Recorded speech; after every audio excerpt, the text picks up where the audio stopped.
Hello everyone, welcome back to another Resident Evil title. This time we're playing Resident Evil 4.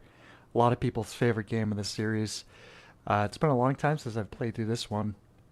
I think I've only done actually one complete playthrough back in the day when it first came out on the old GameCube. Played the first hour or so a few times since then, but yeah. So playing RE4, the PC version with the HD Project mod. So everything's gonna look real good. Let's check it out. Resident Evil 4. 1998. I'll never forget it. It was the year when those grisly murders occurred in the acclaimed mountains.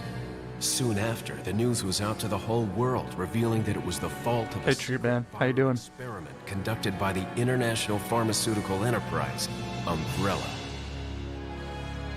The virus broke out in a nearby mountain community, Raccoon City, and hit the peaceful little town with a devastating blow crippling its very foundation. Not taking any chances, the President of the United States ordered a contingency plan to sterilize Raccoon City. Looking forward to not having to deal with any rotary phone style code The entries. States government issued an indefinite suspension of business decree to Umbrella. Soon its stock prices crashed, and for all intents and purposes, Umbrella was finished. I remember a lot of fans being pretty pissed off about that in the intro here. After like ending 3 games with, now that this is over, we're gonna take the fight to Umbrella. I mean, RE2, 3, and Code Veronica all ended like that. And then, in a sentence in this intro cutscene, I received special training via a secret organization Umbrella's over. with the direct control of the Oh, don't worry about it. I was to assume the responsibility of protecting the new president's family. Cornel, why am I the one who always gets the short end of the stick? You, who are you really? Come on and tell us. You are a long way from home, cowboy. You have my sympathies. Guys. Guess that's a local's way of breaking the ice. Anyway, you know what this is all about. My assignment is to search for the president's missing daughter. What? All by yourself? I'm sure you boys didn't just tag along so we could sing Kumbaya together at some Boy Scout bonfire. But then again, maybe you did. Oh, you crazy American. It's a direct order from the chief himself. I tell you, it's no picnic. I'm counting on you guys.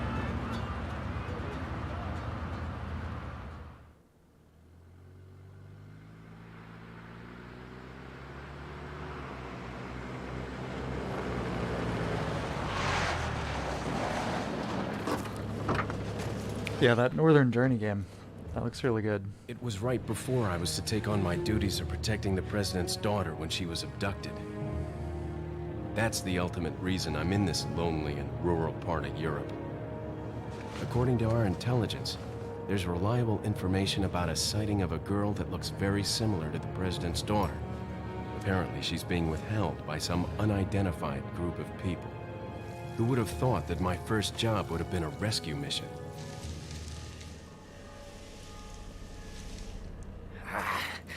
It's freezing. So cold all of a sudden.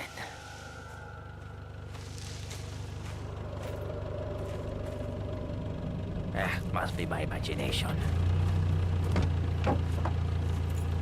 Sorry it took so long.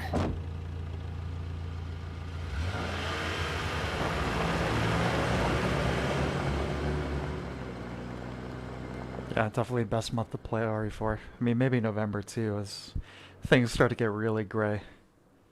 Yeah, this game has the fall look, but at least here there's still plenty of colorful foliage.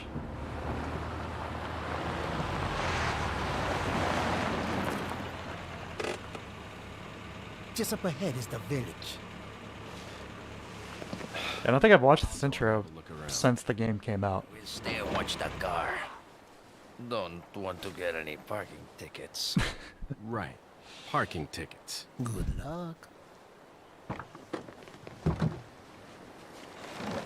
Jeez, who are these guys? Did you say something?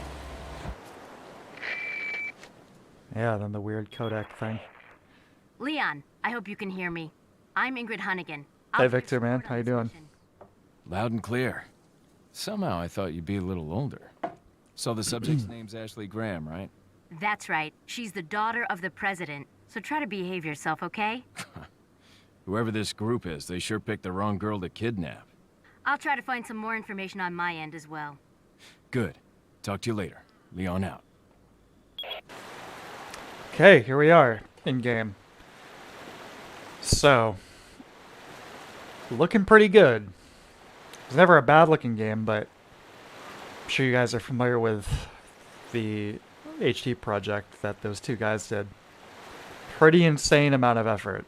I mean, even if you're not interested in the game, just reading about the lengths that they went to properly recreate some of these textures is wild. You know, literally traveling to obscure parts of Spain, I think Wales as well. But anyway, a little bit of globetrotting to grab reference photography to recreate very specific textures. Just very mind-blowing. Been waiting a long time for this to be finished. And it was, I think, earlier this year. Yeah, this looks phenomenal. Capcom, all you needed to do, just throw these guys some bones and make it official. And there's your official remaster. 10 out of 10 game. Yeah, a lot of people's favorites. Yeah, it is a wonderful jacket, isn't it? One tweak I made was I just increased the FOV a little bit. Normally it's like this. That's a little tight for me, so bring that up back to 20. You can go like this, which is crazy, but we're gonna stick to 20. But yeah, they nailed it. This is professional grade retexturing work. They also did some remodeling too. Again, very faithful.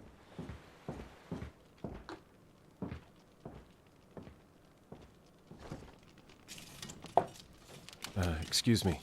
Sir?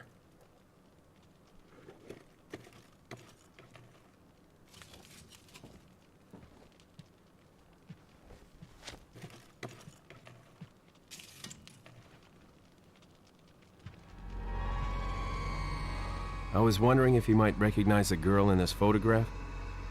¿Qué carajo estás haciendo aquí? ¡Lárgate, cabrón! Sorry to have bothered you.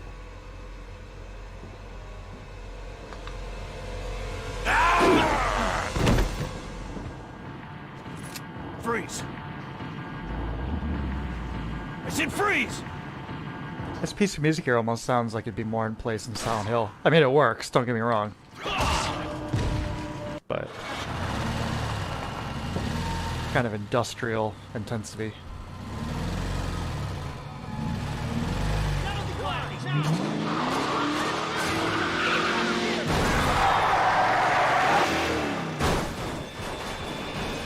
Shit.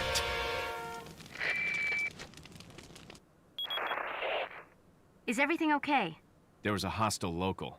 I had no choice but to neutralize him. There are still others surrounding the area. Get out of there and head toward the village. Take whatever measures necessary to save the subject. Understood. I remember getting a little bit of the heebie-jeebies with the proximity of those two codec calls.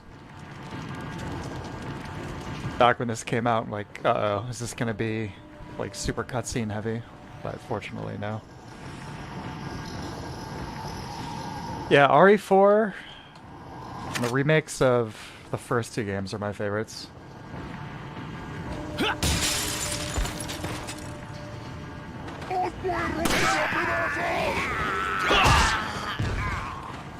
I mean, the two versions of RE might be... they're neck and neck for me.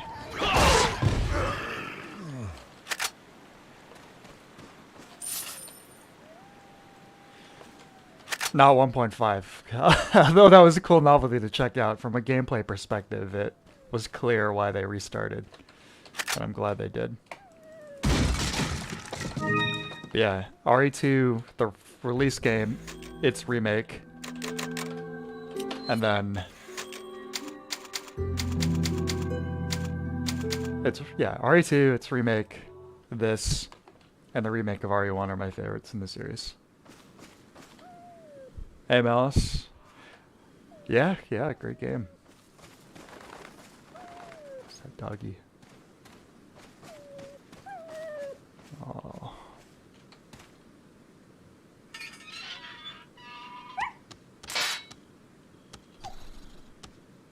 Good boy.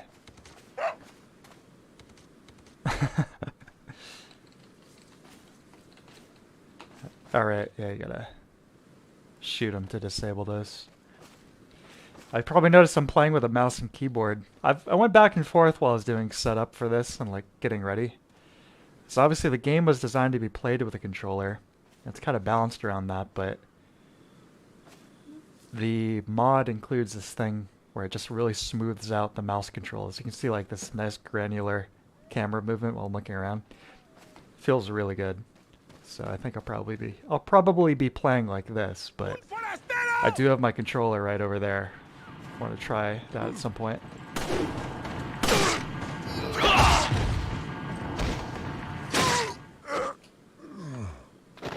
Oh yeah, I mean, it's much, much easier with the mouse. There's no doubt about that. Anything requiring precision shooting in any game is going to be easier with a mouse.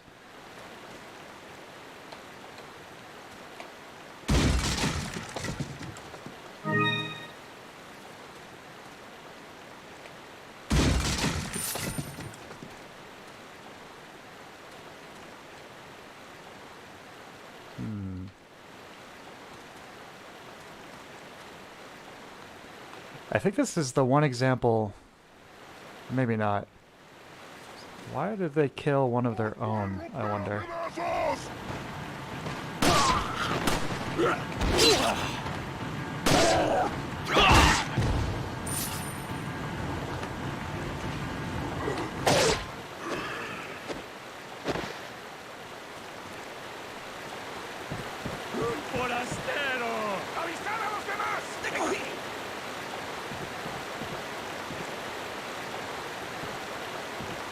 This looks fantastic.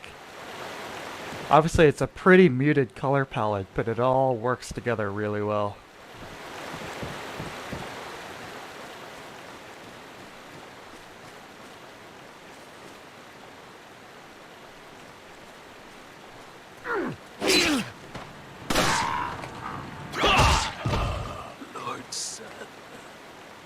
Nope. He's making the YouTube face. RE4 remake details confirmed?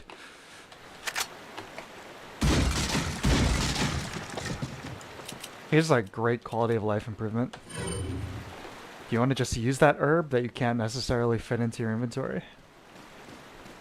Sure.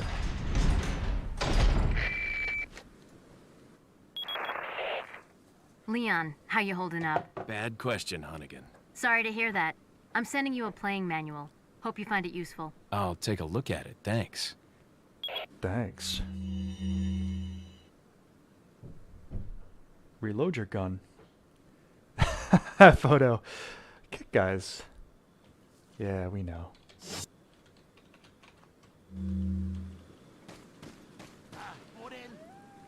And the detail of the slide being caught back out of ammo.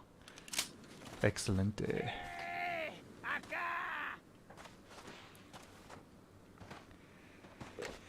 No, I'm gonna go with the flow as far as the weapons go.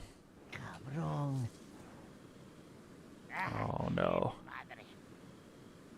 Cabrón. My guys. Cabrón.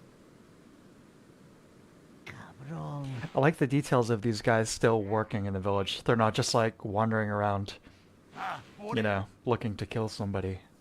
They're still doing their thing. But yeah, here's, the infamous section.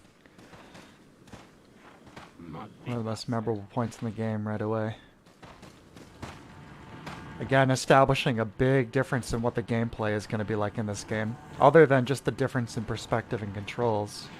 ¡Agárrenlo! But being able to actually utilize your environment in some ways.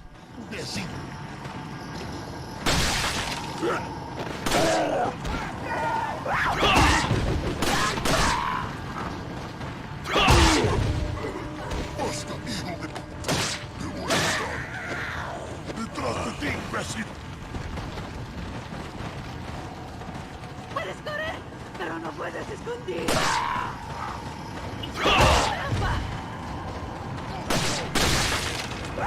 Yeah, the mouse is definitely easy mode, playing with mouse and keyboard. I mean, we're talking about thematically appropriate. By this point, Leon is a pretty seasoned professional. I mean, other than being trained as a police officer and then going through the events of Raccoon City.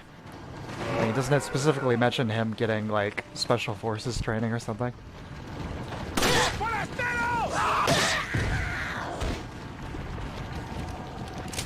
I might switch to the controller after this, because this is easy, kind of easy mode.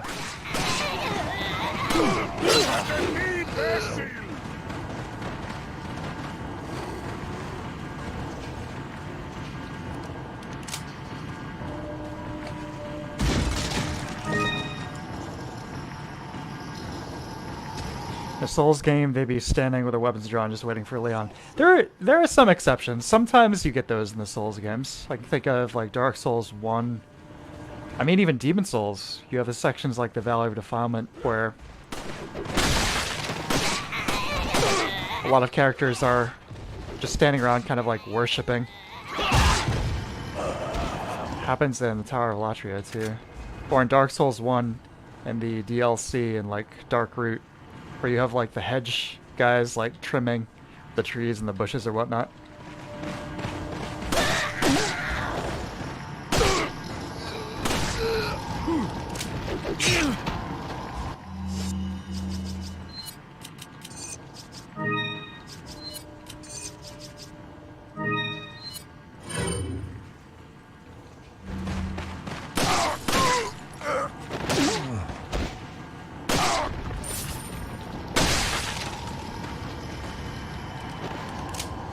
Alan, hey man, just do challenge kills, 360 no scopes, or no death. Okay. Or death. So we could probably make this a no death run.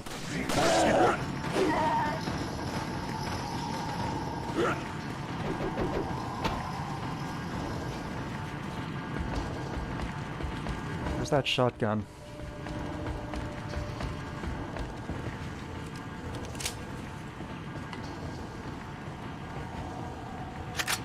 Yeah, this texture work is impeccable. They did a stellar job.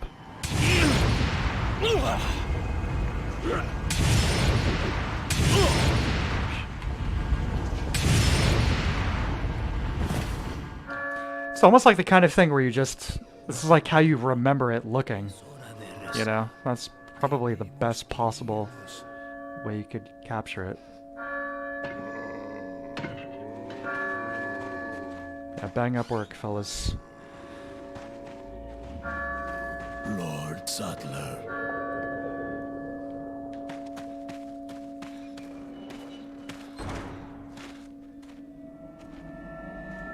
Yeah, best line. One of many great games. Where's everyone going? Bingo? Great lines.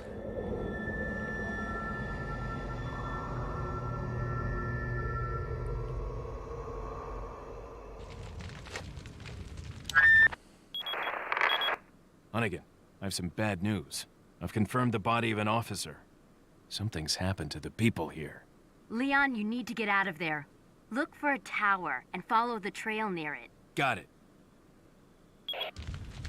Yeah, basically every single Resident Evil game, almost all of them, you have this kind of interesting mixture of the in-game stuff can be pretty creepy, you know, like actually pretty compelling immersive atmosphere. But then basically almost every cutscene, you've got, it's like really over the top, cheesy voice acting. Sometimes more deliberate than others. I think this one is pretty deliberate. But... oh yeah, there's all these things you can do in here.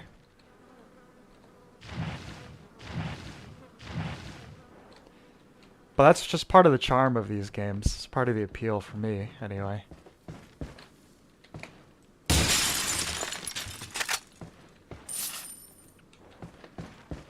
With tension, sometimes it's necessary to punctuate that with a little bit of levity, because otherwise it can either just be too draining or kind of wrap around to becoming comical just via nature of being like too grim or too dark or whatever. And again, whether intentionally or not, these games kind of manage to do that.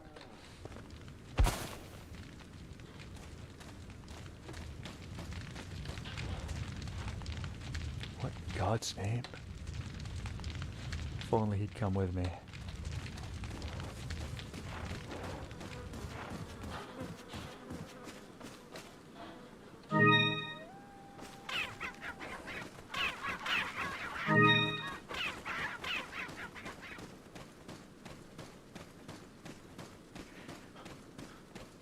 So this final game basically represents, what, the 5th or 6th version of RE4? Now, we've talked a lot about the different drafts that this game went through. The first one ended up being DMC 1. Then even before we got to this point, there were like 4 more iterations of this game that progressed pretty far into development.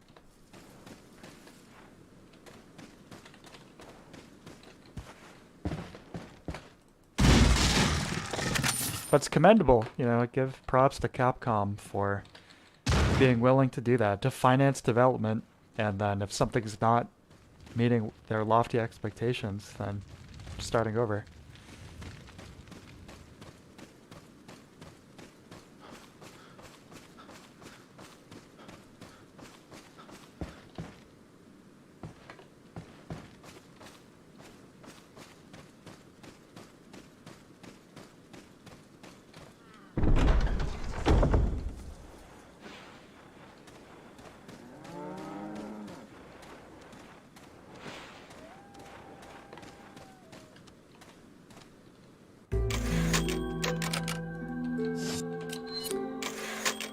So I don't remember if the shotgun was in this area or that last section of the village there.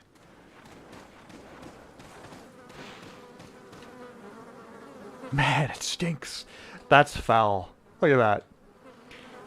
It's like hundreds and hundreds of maggots crawling around in a bloody little pool. The dirty pearl pendant.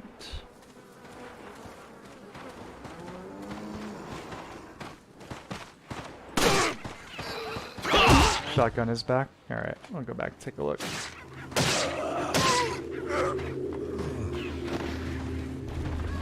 Grab this egg first, though.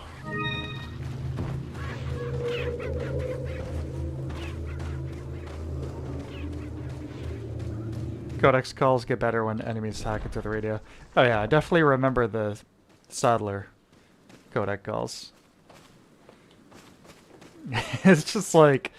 it's almost like WWE style, like promo cutting at a certain point, you know? Like them just kind of trash talking each other. They're really fun.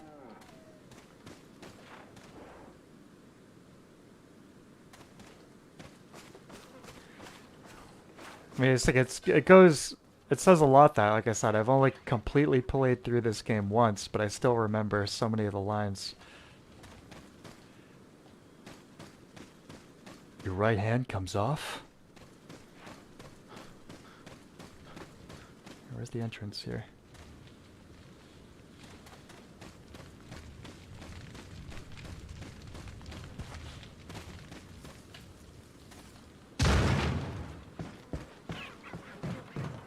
Ah, I ran right past it. Yeah, alright.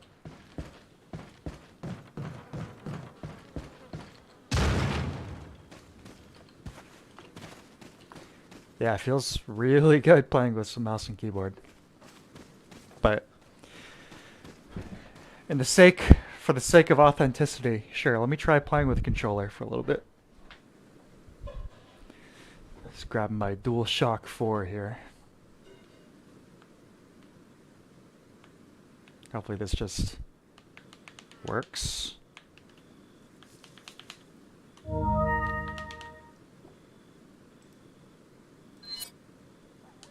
It's not working. Oh, never mind, I guess. I stick with the old mouse and keyboard combo.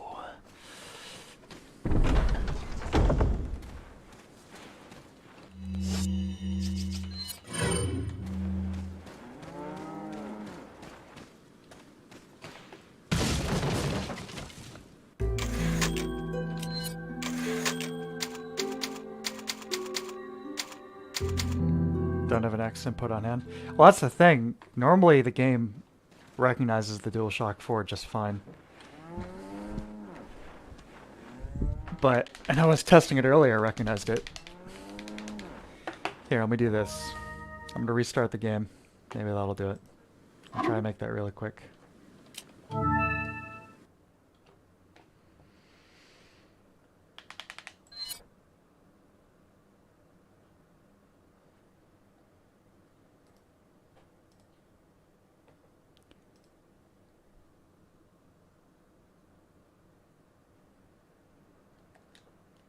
I think you just need to... I think for the game to recognize the controller, it has to start with it already connected to Steam. Yeah. There we go. You hear that? It's the click of my DualShock 4 controller. See? You got the button prompts and everything. We can even switch back and forth, though, if we want. See? But yeah, I'm using the DualShock 4 now.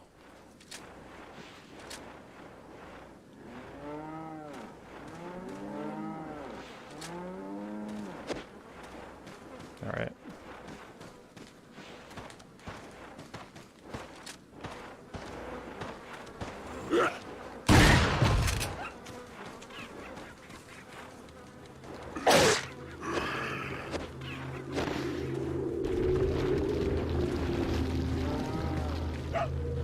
Taguchi, hey, how's it going? Yeah, I had to restart because I mean, it's an old game, but in order for the controller to be recognized, it needs to start. You need to start it with it already connected.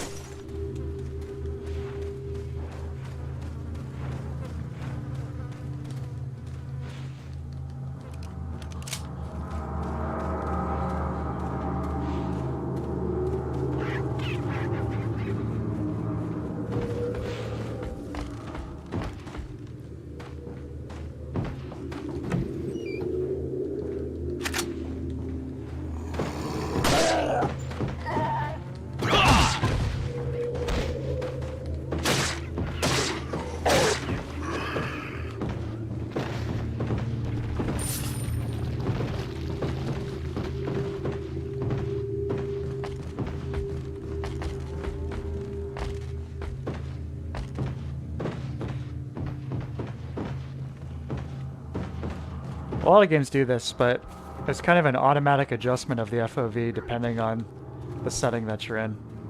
Probably the right way to handle it, just in terms of balancing aesthetics with gameplay.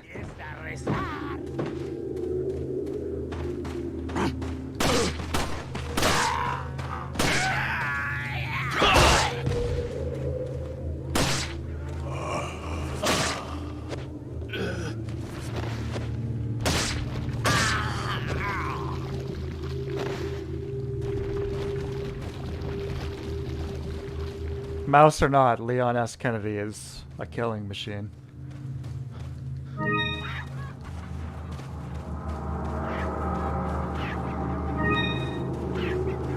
trying to remember, is there some kind of trick with the eggs other than just eating them?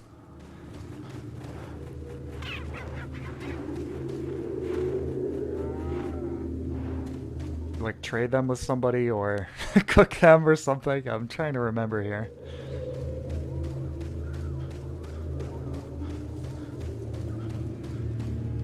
Yeah, the ambient tracks are really nice.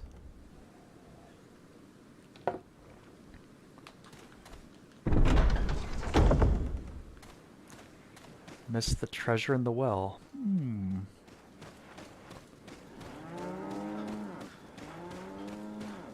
Where's the well?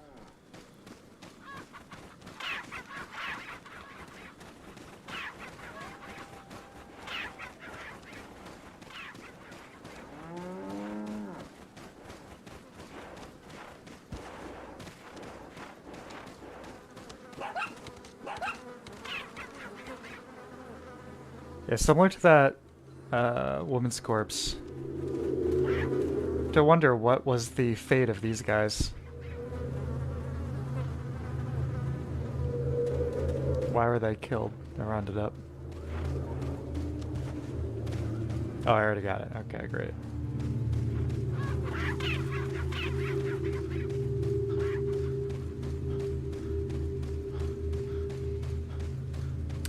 So I bought Elden Ring from a key site and it's been removed from my Steam library.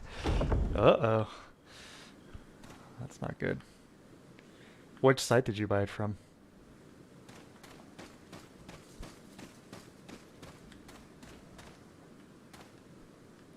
I've seen this signpost before.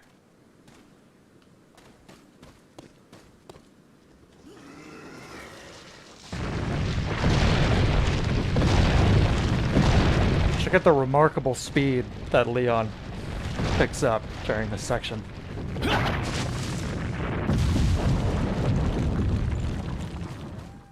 After I finish rescuing the president's daughter, I'll be competing in the Olympics. G2A.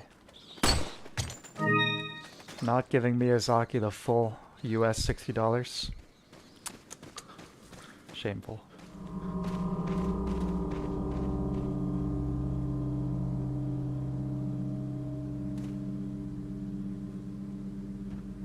This game has wonderful atmosphere.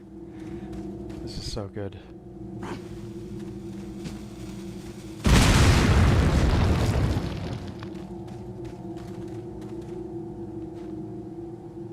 What about Green Man Gaming?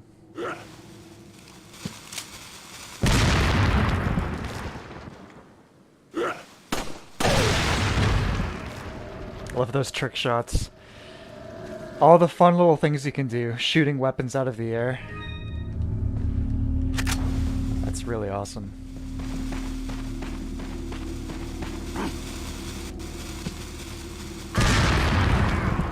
It's like, all things considered, with the viewpoint and the controls, like, how can we make the feeling of this shooting feel as dynamic as possible? Like, the enemies are slowed down to kind of fit the speed of the gameplay. But it all feels very well considered. Very well executed.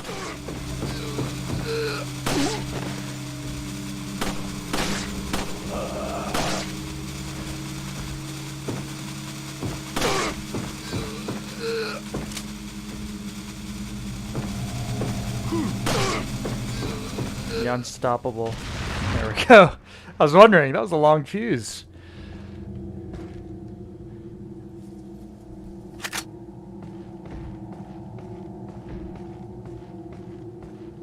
Are you out of here, Mouse? Farewell. I've never had that happen. But then again, I hardly ever use those key sites.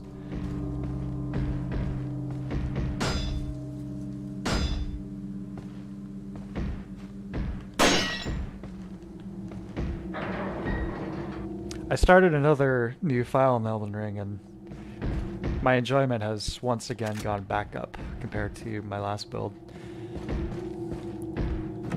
I guess it's just if you're tired of the kind of repetitive stuff, you know, the generic dungeons and whatnot, you do have the ability to just kind of beeline directly towards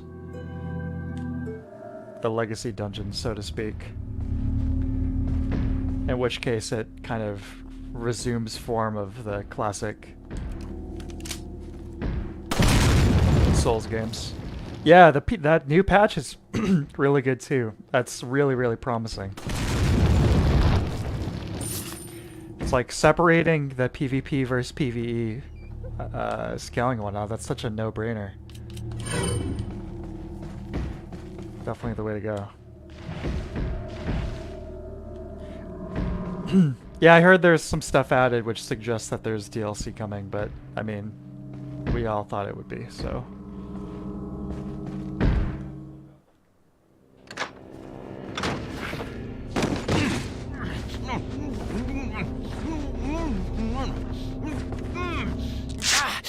A little rough, don't you think? You're not like them? No. You? Okay, I have only one very important question. You got a smoke? Got gum. Perfect. The big cheese. What? The big cheese. I want you guys to call me the big cheese from now on.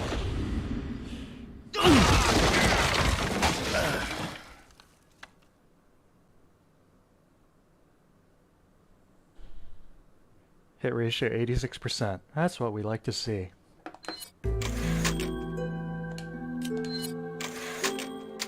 Hello, sour milk cereal. Also gonna add arenas. Yeah.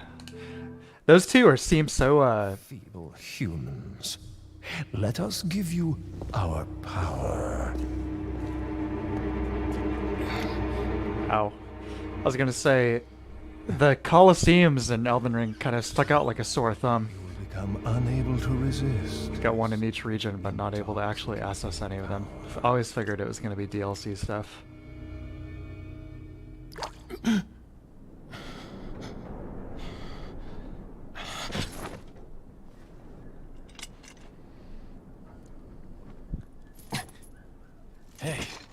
Hey, wake up.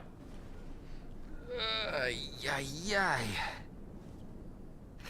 Crawl out of one hole and into another. You want to tell me what's going on here? Americano, see? Now what brings a bloke like you to this part of the world? Oh, hey, easy, whoever you are. Name's Leon. Came here looking for this girl. Seen her? What, are you supposed to be a cop or something? Nah, you don't look the type. Maybe. Okay, let me guess. She's the president's daughter? That's too good for a guess. Want to start explaining? Psychic powers. Nah, just kidding with you, amigo. I overheard one of the villagers talking something about the president's daughter in the church.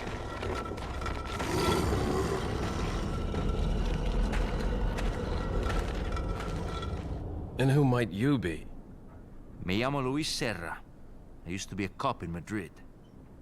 But now I'm just a good-for-nothing guy who happens to be quite a ladies' man. Why'd you quit? Policia. You put your life on the line. Nobody really appreciates you enough for it. Being a hero isn't what it's cracked up to be anymore. Used to be a cop myself. Only for a day, though. I thought I was bad. Somehow I managed to get myself involved with the incident in Raccoon City on my first day in the force. That is the incident with the viral outbreak, right?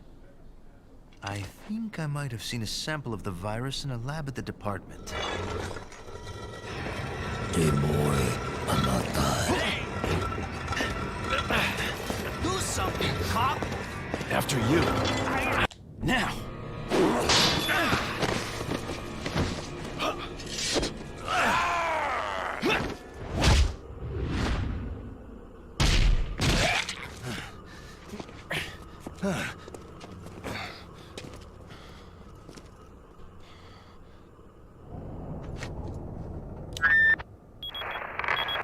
It's Leon. Sorry I couldn't get in touch sooner, but I was a bit tied up. You're okay, right? I'm fine. There was a male civilian. I'm sure I couldn't get in touch sooner, but I was a bit tied up. What happened to him? He managed to escape. Do you have a fix on the location of that church? No, but apparently there's a secret passage in the village that leads there. I'm heading back to the village. And the jacket is gone. A slap and tickle. So you must be Auric Goldfinger. I must be dreaming. Oh my god. Stranger. The greatest character in the entire RE series.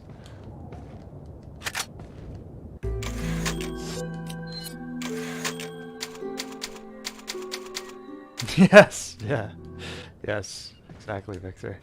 I would say one more thing about Elden Ring DLC. Without trying to spoil anything, I hope that we can what I would want, ideally, would be an extension of Ronnie's ending, with what that entails. Basically, yeah, I can't say with it without it spoiling. Got something that might interest you. Spoiling it. Got a selection of good things on sale, stranger. What are you buying? What are you buying? What are you buying? What are you selling? What are you buying? What are you selling? What are you buying? What are you buying? I have a rocket launcher.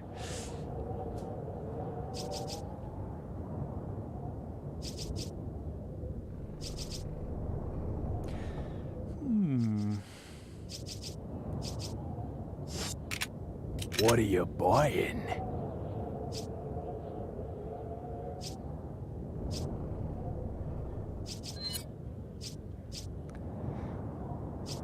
Put a little more power into the pistol for now. Thank you. Go safe.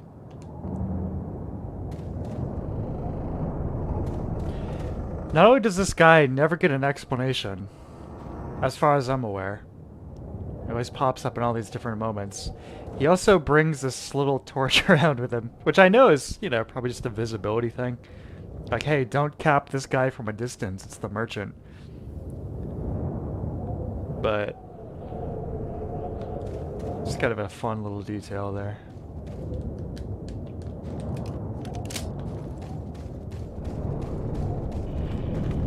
Another awesome little section here.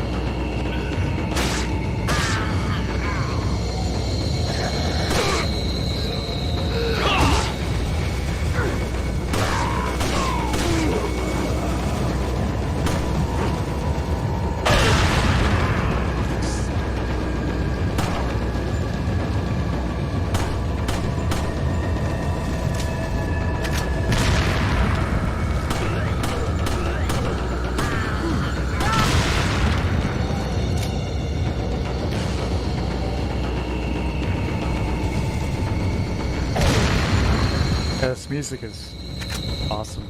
Top notch.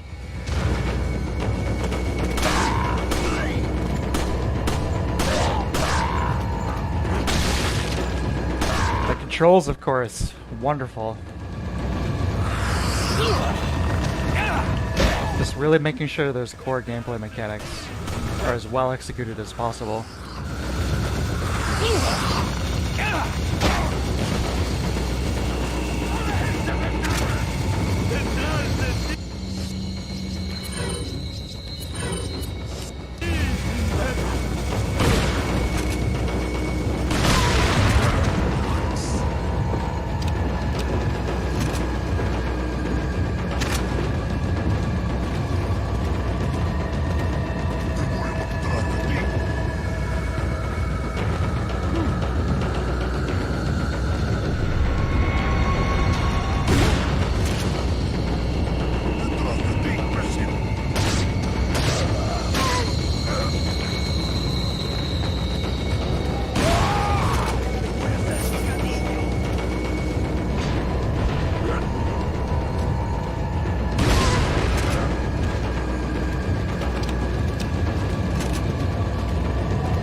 Yeah, there's a reason why this became such a prominent gameplay style over the next few years. Gears of War, Dead Space would not exist without this.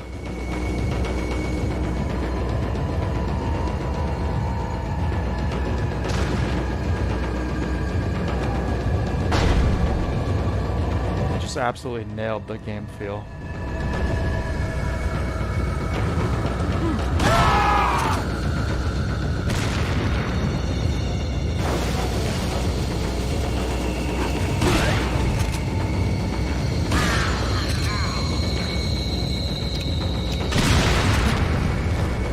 Red laser looks a bit faint. It looks fine on my TV here, but with the YouTube compression, it might be taking it down a notch.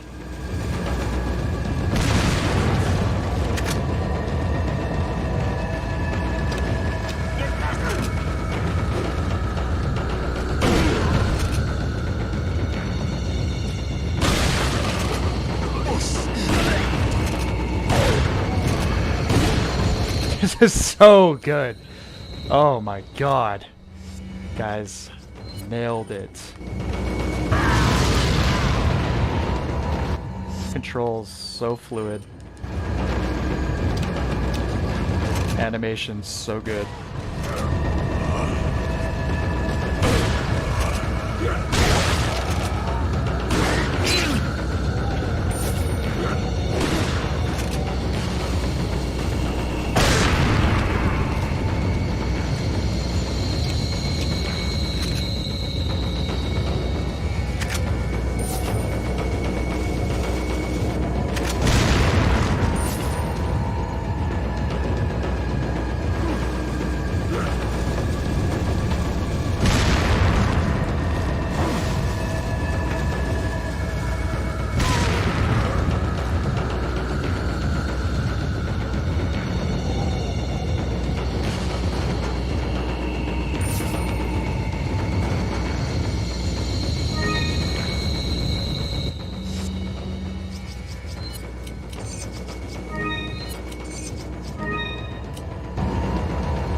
Core gameplay is so good that it'd be fun to fight enemies just a giant square arena.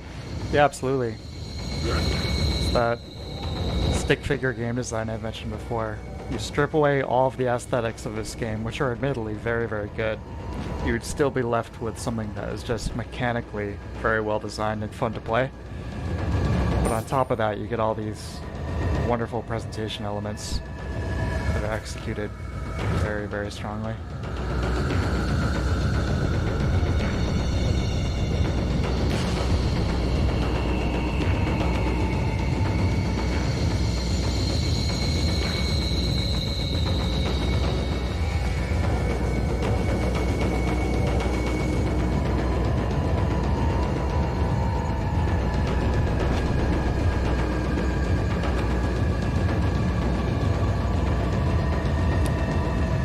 Don't like Gears of War at all? No? Try to see or can see appeal playing rich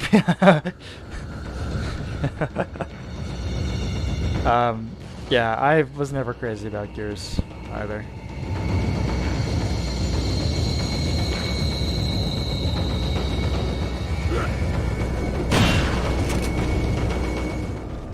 I think their big addition to this formula was multiplayer, and playing through the campaign back in the day when that dropped, it was, you know, that was fun enough, but this is one of those zeitgeist type games, RE4.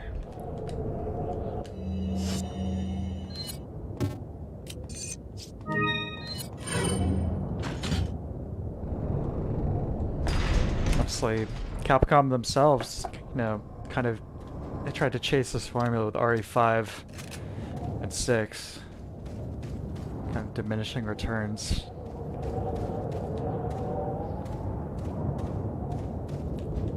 that really all I got for shotgun ammo? Yes.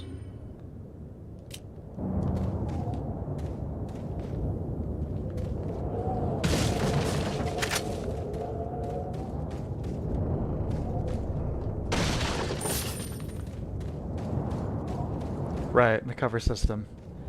Yeah, that was a dark time in third-person action games.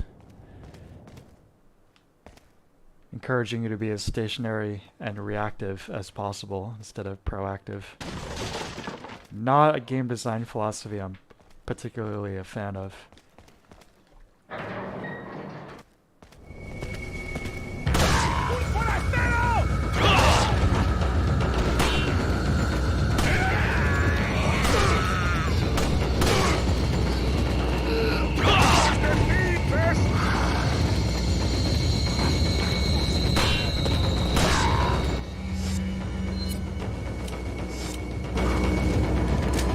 Alright, they got rid of the kind of cheat reloading from the other games, which I think was the right way to go.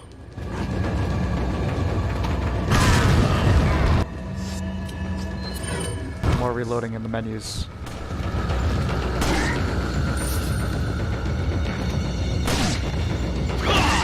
Right, there it is. There's the kick.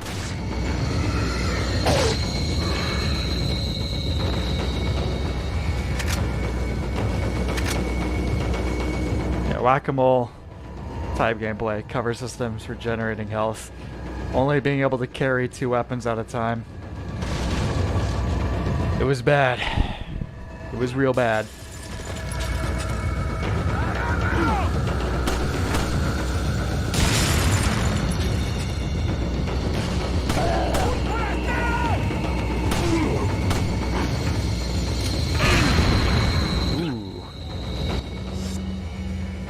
This week on I Shouldn't Be Alive. Actually.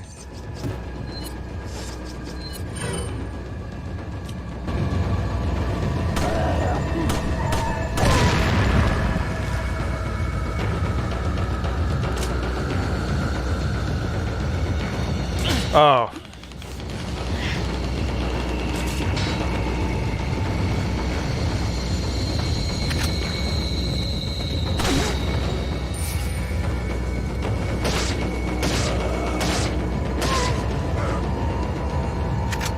Yeah, Vanquish, that's been on my to-play list for a long time now. Actually, I already own it on Steam. Yeah, you can expect me to stream that in the next few months.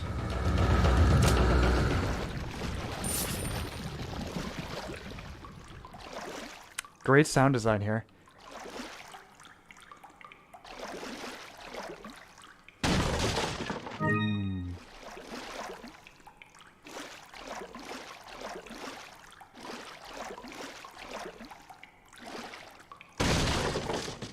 Something worth noting about this movement system is that it's basically binary.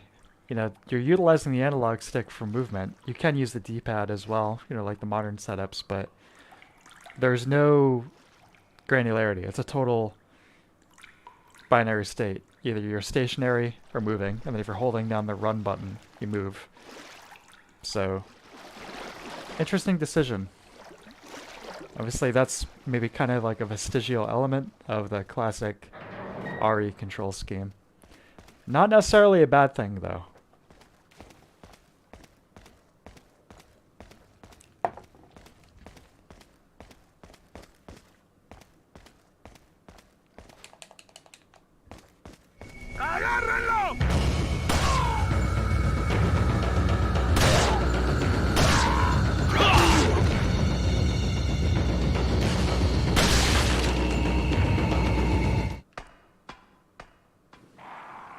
Actually, let me check out that other.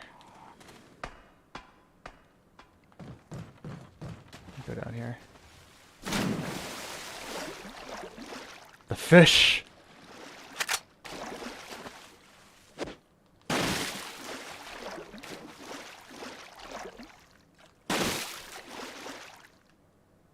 Look at that big bastard. Look at those textures.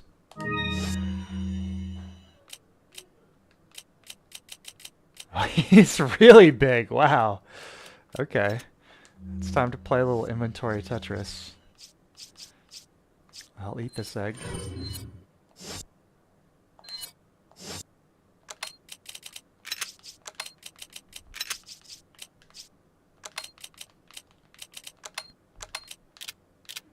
Rotate. How do we rotate them? There we go. This is really the most fun part of RE4.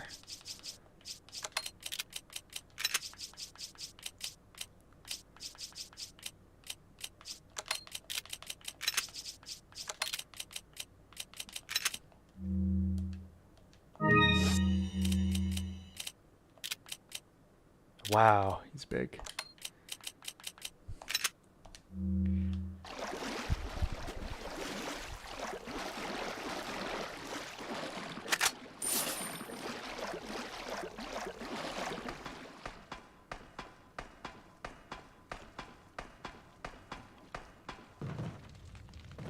My favorite fishing game might be the one, it's been a while since I've played it, but the one in Link's Awakening. The Zelda games, for whatever reason, usually have good fishing mini games. The one in Ocarina was decent, but the one in Link's Awakening, like the 2D perspective, I remember enjoying that.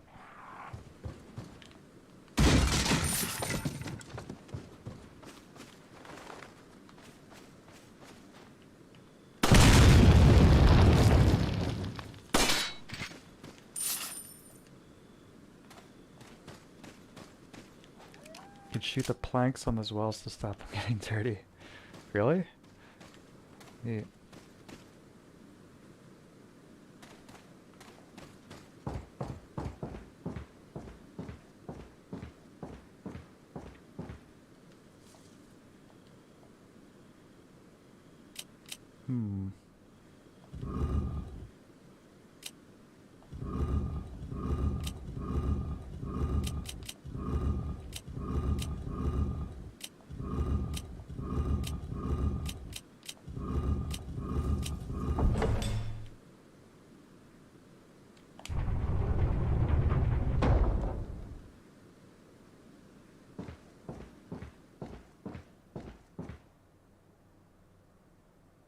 It's like a broken record, but these guys did an amazing job with this HD texture pack.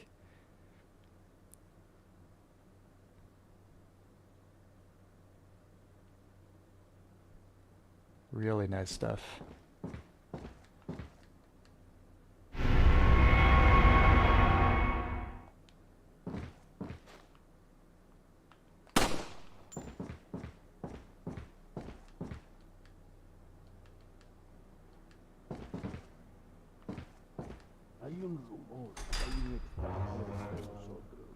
Nuestro jefe se cuidará de la rata.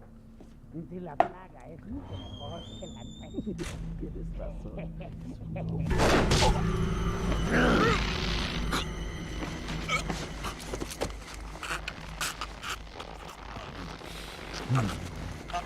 Just noticed for the first time he actually has two different colored eyes. The big cheese.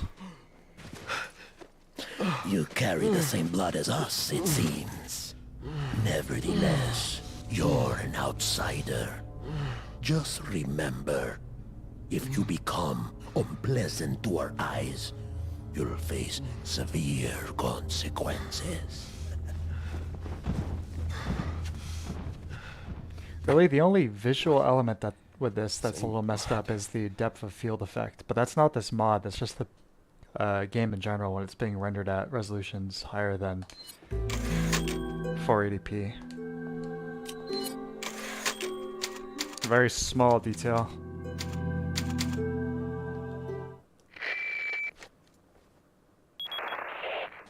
Leon, I've been able to get some new info that might help you. Fill me in.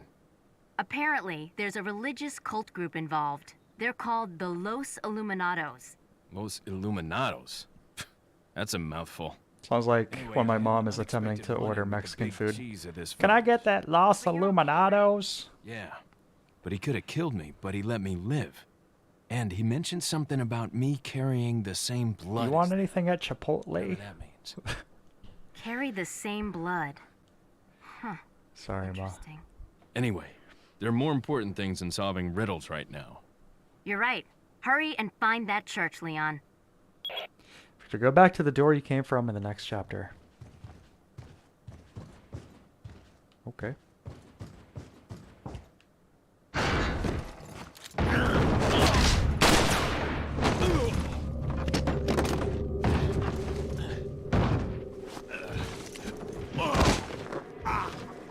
You set me up!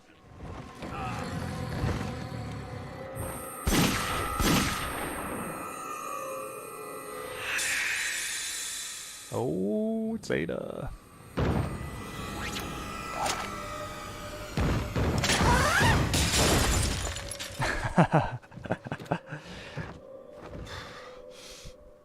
Yeah, I've never seen that before. Thanks. Thanks for letting me know about that. That's cool.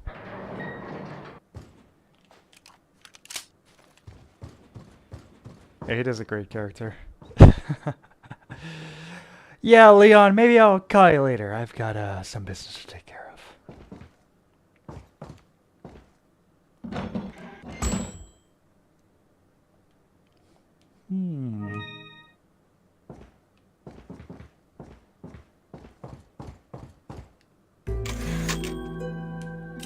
Alright, I'm gonna take a quick little break.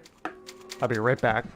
In the meantime, you guys can enjoy this nice save screen music.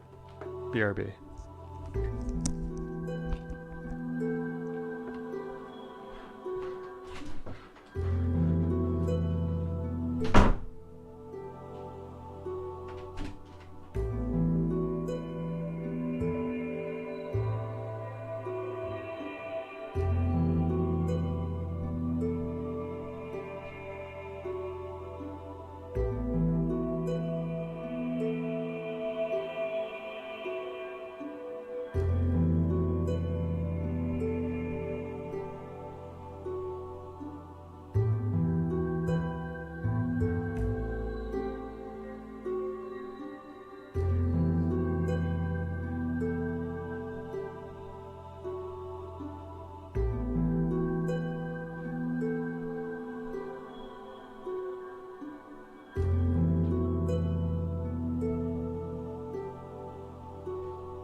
Okay, back, my friends.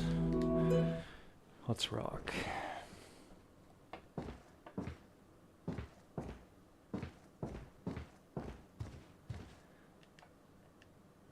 Looks like the people in this house eat like normal humans. Yeah, they've got plates. Nice silverware. What's this wine? Nice. Grand Vin Atelier. Oh, that's disappointing. All game coming. Hey man, how you doing?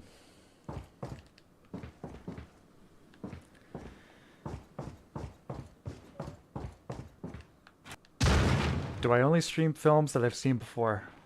No. Although for the most part that's been the case, but no, there have been some ones I hadn't seen before. Oh my god! Well, there's the first death, and it couldn't have been a better one. Yikes.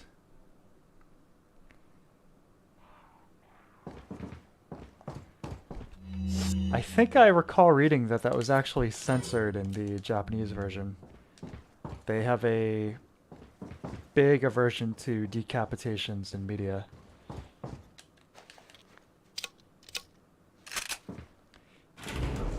Komi, are you from... Am I from where? Utak, hey! Well, how you doing?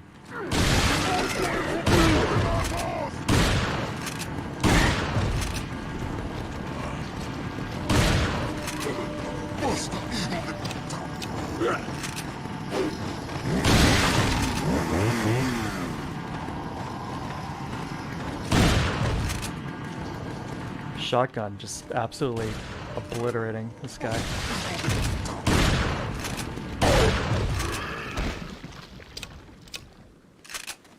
Anyone ever pick up the RE controller, the RE4 controller that just looked like the chainsaw?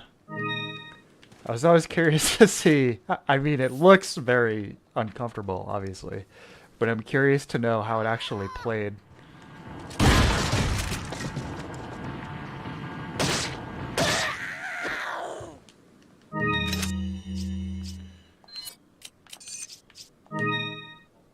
I'm gonna eat this big fish soon.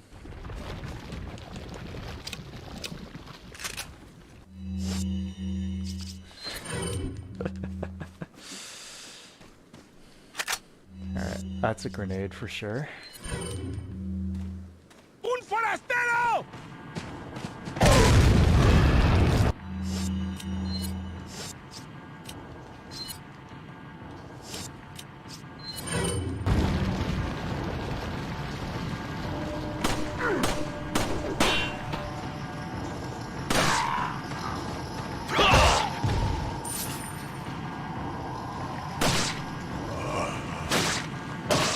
I might switch back to mouse and keyboard. You know, like I said, the game is balanced around a controller, but it does feel really good to be playing with mouse and keyboard and doing these insane like trick shots with like the flick of a wrist. So, I'm gonna go ahead and switch back.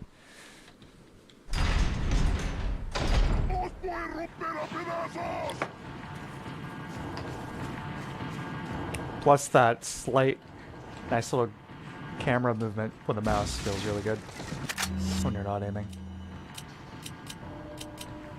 Oh, crud.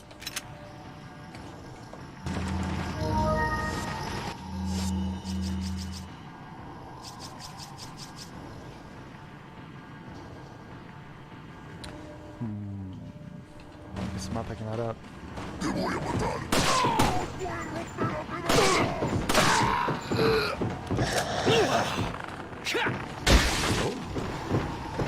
Audio just cut out for a sec for me.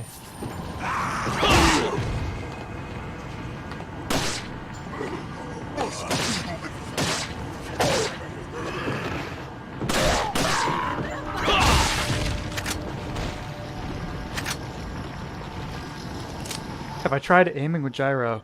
Not in this particular game, but I have... Oh god. I have with RE2 Remake. Played through that with a Switch Pro controller on Steam with the gyro, and that felt incredible.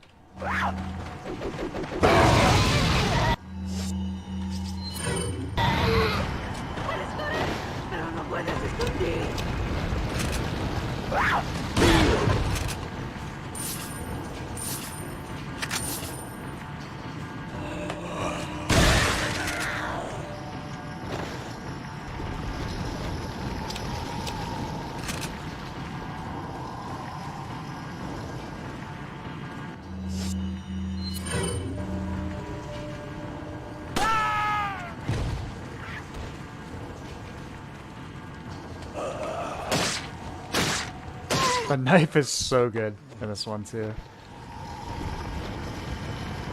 Mr. Grimm, hey man, his HD port is next level fan dedication. Absolutely. Yeah, it's looked absolutely perfect so far. Zero complaints.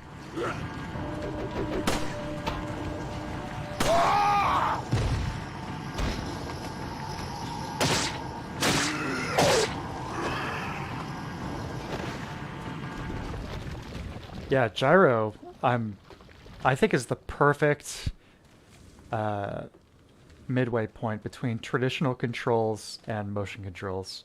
So, in stuff like the RE2 remake or Breath of the Wild, where it's only engaging once you're, you know, entering an aiming mode, it feels completely second nature. Like you're bypassing the arbitrary nature of game controllers. You're just aiming and pointing very fluidly.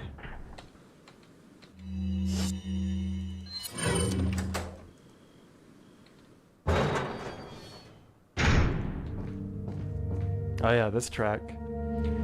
Okay, so again, I try not to repeat myself too much in these streams and the videos. I know I do consistently anyway, but this particular track utilizes that same sample from DMC1 and several other games. It's, what is it? A sample library CD. I'm trying to remember the name of it. But just another one of those little similar bits of DNA between the different manifestations of RE4.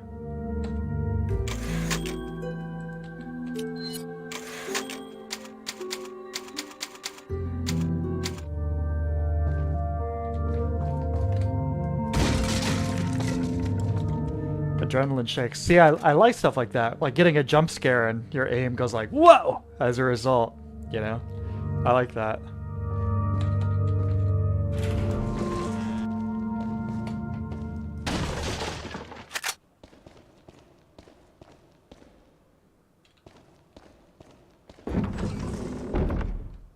I think we're approaching the lake section, if I remember correctly, which is another wonderful showcase bit.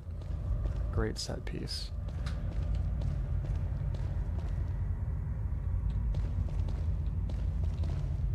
More killer ambient audio here.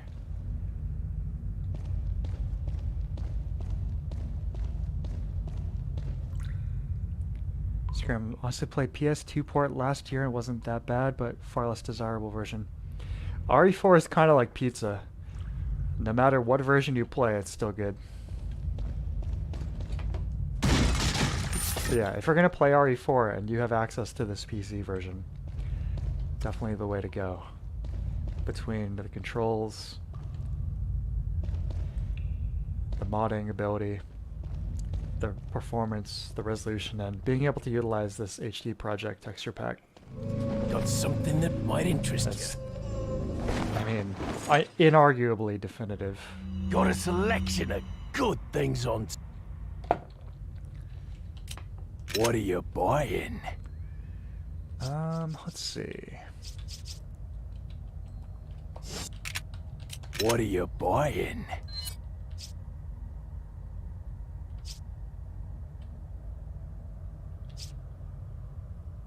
Is it?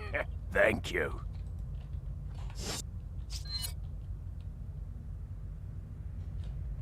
Really doesn't need any more power. Save our cash. What are you selling? How much is my big fish worth? Not too bad. 2,300 bucks.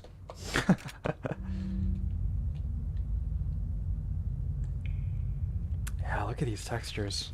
Wow. That looks wonderful. Nicely done.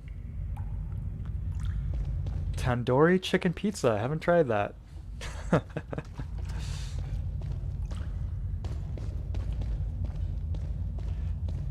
You know, I've got a lot of pizza in my refrigerator at the moment. I've got the leftover Domino's from last night, and I've got a bunch of English muffin pizzas just like Mom used to make. And as a matter of fact, my mom did make them. And gave me a bunch of these English muffin pizzas.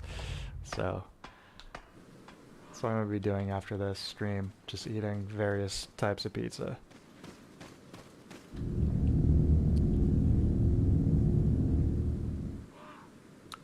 So, although interestingly, I would like to try the GameCube versions, especially when it originally utilized the unique aspect ratio. Yeah, no, definitely. It's a cool experience playing it on the OG GameCube. Your progressive scan, 480p is a resolution where it's like, this still feels good.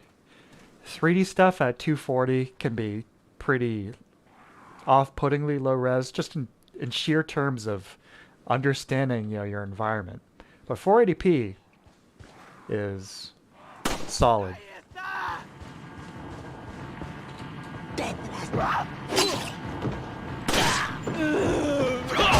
But yeah, the GameCube version looks great.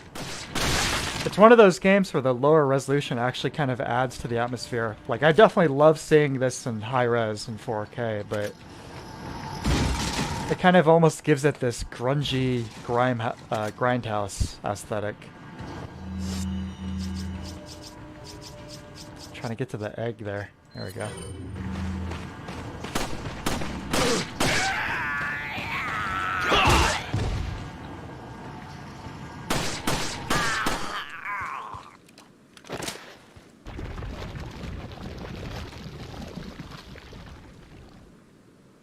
I'm missing a bunch of comments here. Yeah, making your own pizza is good. I guess I haven't been shooting the lights. I'll try and remember to do that.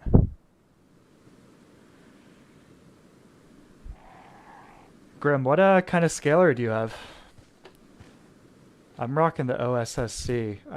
I'd like to get the RetroTink 5X, but it'd be a hard thing to justify financially, considering that the OSSC is covering most of those bases already. It's like the RetroTink. Yeah, okay, so you do have the RetroTink. Awesome. What would be appealing about that for me would be able to do stuff other than RGB or component, you know, being able to do S-Video or composite for like my unmodded NES.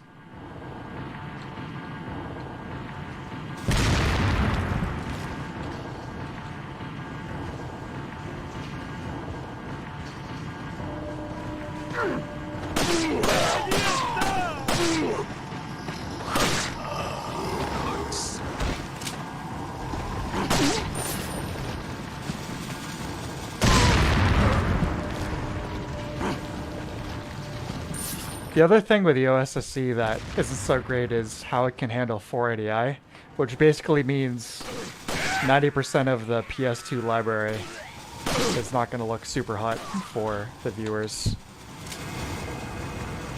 Yeah, on the CRT itself it looks fine, but like when I played Silent Hill 2 on stream last year, after I like checked the streams out after the fact, it was like, oh god, that looks a lot worse for you guys. So I don't know how many more native PS2 games, at least the ones that are 480i, I'll stream instead of just emulating them.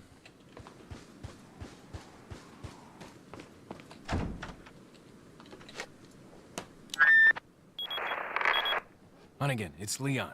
The door's locked. I can't get in. Didn't they teach you how to pick locks at the academy? Yeah. There's some sort of indentation, like something might fit inside. Well, there's no use standing around. Leon, you have to find some way or something to get inside. As far as the power of the old console goes, all the consoles of that generation, it was definitely Xbox, GameCube, and then far last PS2. And I say that, you know, I love the PS2, but I mean, there's just no denying that hardware-wise it was the weakest. I also say that I never actually owned an Xbox myself, so but facts are facts. It's the thing, like the last few months, or basically this like past year, revisiting a bunch of the Xbox exclusives. You know, like Ninja Gaiden and all these games that I didn't get to, you know, really get to explore as much back in the day, has been a real treat.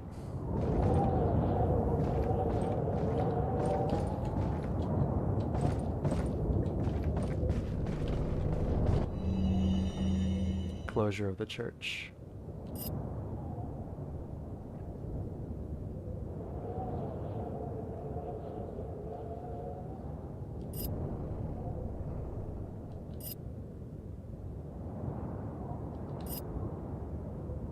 Key beyond the lake.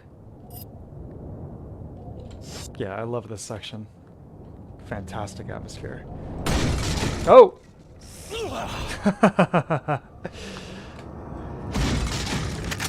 Scary.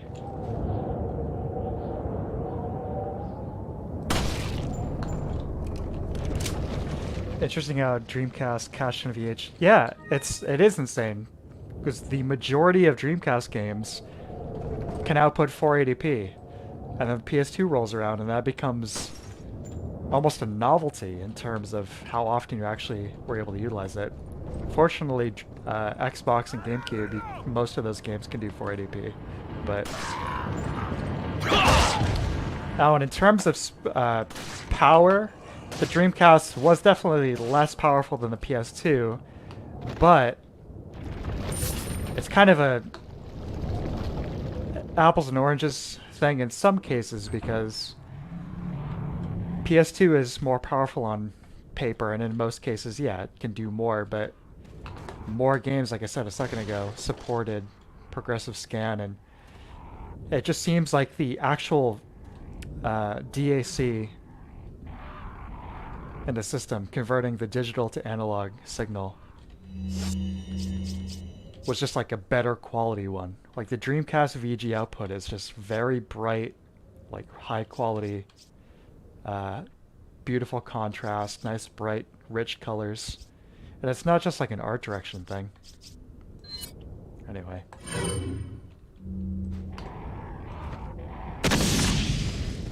Wow, okay.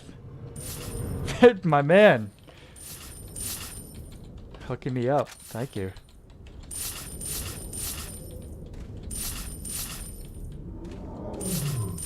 Crows rule everything around me. So can go full retro with the RT5. Yeah, it's... I play probably more new to me retro games than new games. I missed all the crows until now. You're right.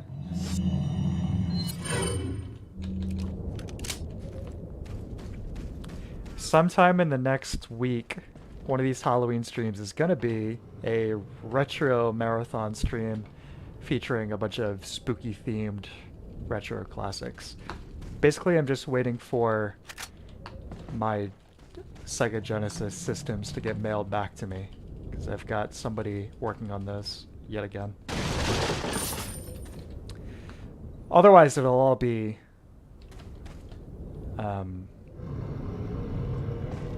you know, one game per stream, but that one will be a nice little marathon.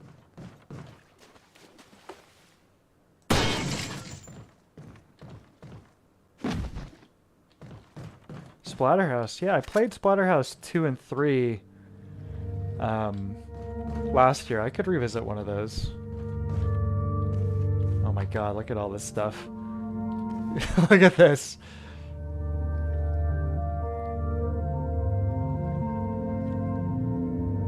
Ugazi, that's old, right? That was, he was doing that like 10 years ago, right? I've definitely have heard those mashups. What are you buying? What are you selling?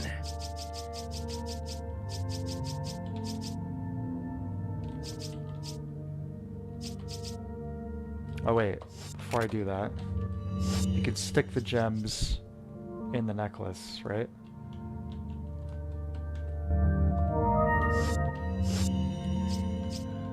Like, how do I... I'm gonna switch back to the controller. I know how to navigate some of these menus with a mouse and keyboard.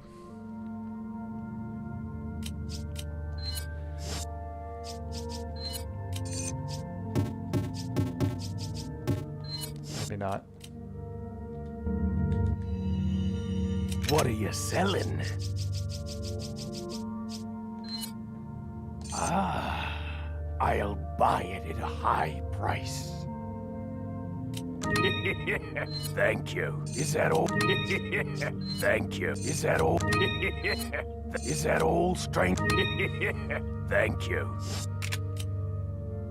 What are you buying? Tempting by the rocket launcher.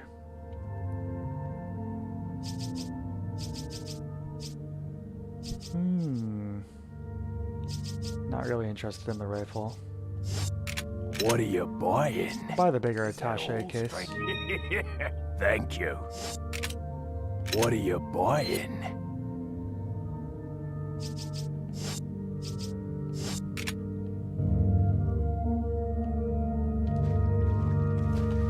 Does he sell ammo? What are you buying? No.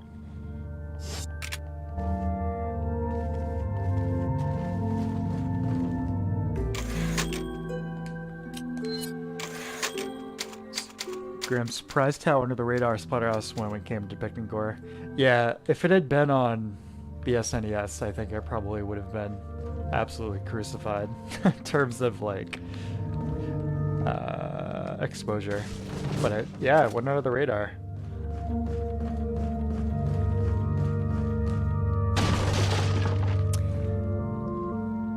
No, I haven't played Extraction Point yet, but next time I load up Fear, that will definitely be the version I'll be checking out. I was getting... It's too bad, because Fear, the gameplay is so good, but those office stages in the middle of the game there just became a really big drag. But I checked out, what's his name? Some YouTuber. He covers tons of, like, the classic FPS stuff. Trying to remember what the hell his name was. Anyway, his Fear review, he's specifically said, he's like, yeah, Extraction Point is just like all the good. All killer, no filler.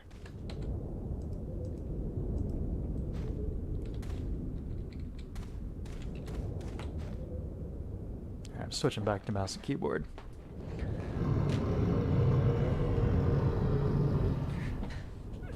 G-Man. No, not G-Man Lives. Mandalore Gaming.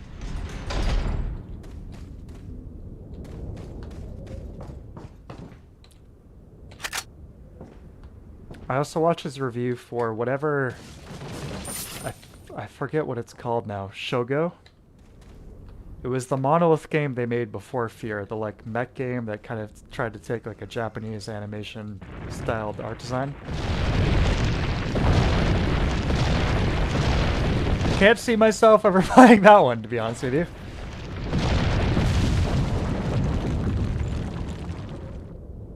Yeah, Mystery of the Druids, I have watched that. That's a great video. Nice and cozy, very funny game. Yeah, I like that guy. G-Man, no offense to any fans of his, but has seemed to become progressively more of an edgelord as time has gone on.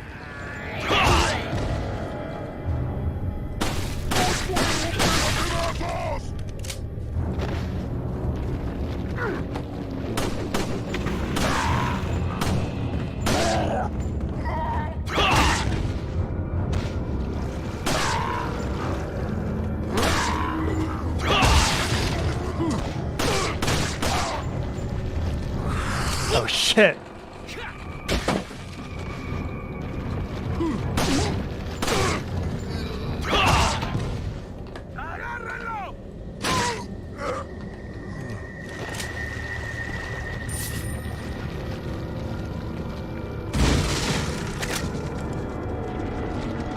Oh.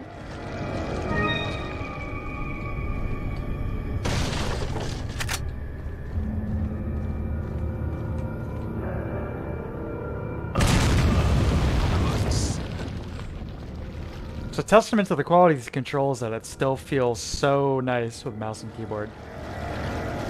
Even though it wasn't designed around it, the fundamentals are just perfected. So here's a question. Is there any difference between the brown chicken eggs and the Regular chicken eggs. Restores health by a small degree. Partial health.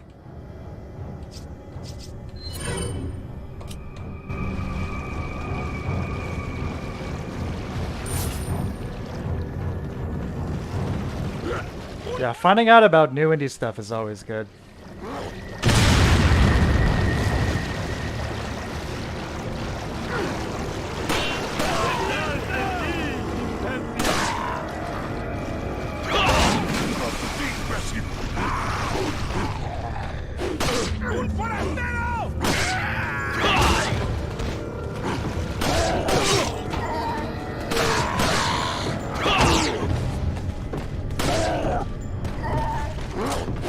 Uh-oh. Alright, finally time to eat my fish. Also time to whip out shotgun.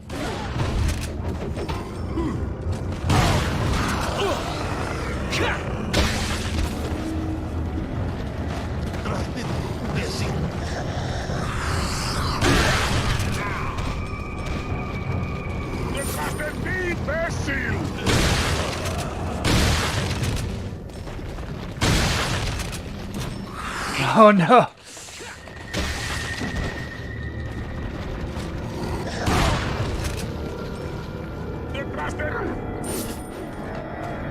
The other thing this game does a very good job at is respawning enemies outside of your range of vision. You know, sometimes you get these things where it's like, there's not really any way they could have just appeared there given where you were just looking a second ago, but it always seems to happen in a way that is at least fairly convincing, you know?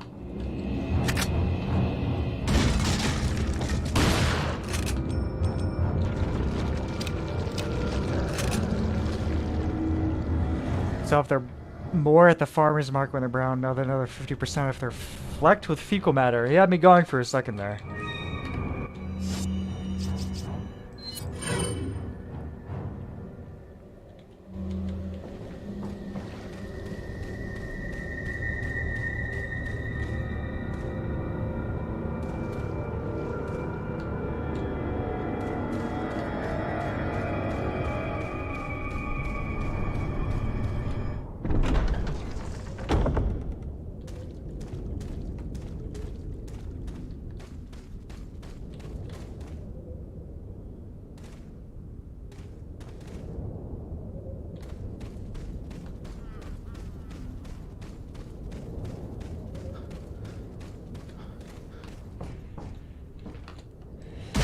Yeah.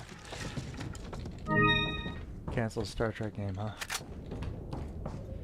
I would kill for a good Star Trek game.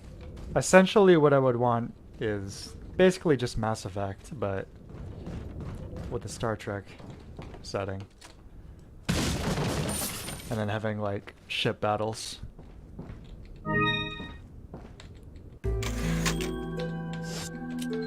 And how you would communicate that, like effectively capture the stuff like Wrath of Khan, where it basically feels like submarine warfare.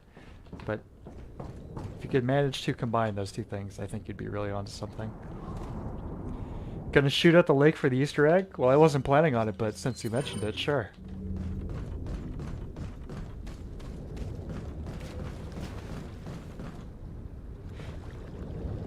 It's nice too, they kind of entice you to do it for the jumping fish. So yeah, let's do it. Let's shoot at some fish. Pretty nice looking ripple effects too.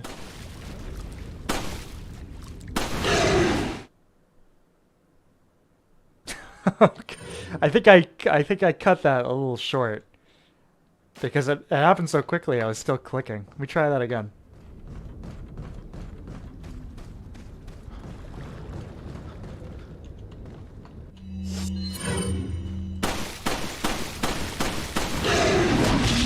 There we go.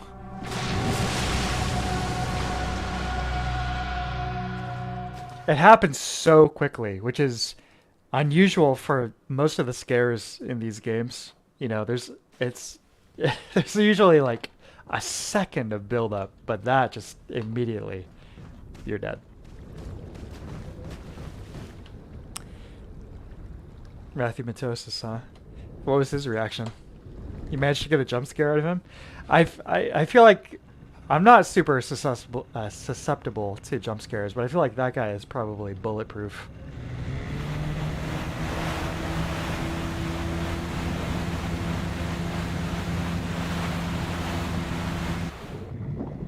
Just drunken laughter. Good. Oh, Matt. I've actually been watching a lot of his videos again recently. I watched all his MGS ones, the Zelda ones. I forgot how funny he could be sometimes. Like the MGS3 review in particular has some awesome laugh out loud moments. Someday in the future, you guys are going to get a game collaboration between High Def and Matthew, and it's going to be the greatest thing you've ever seen.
Looks like the mouse support in this section might be a little busted.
Hey, alright.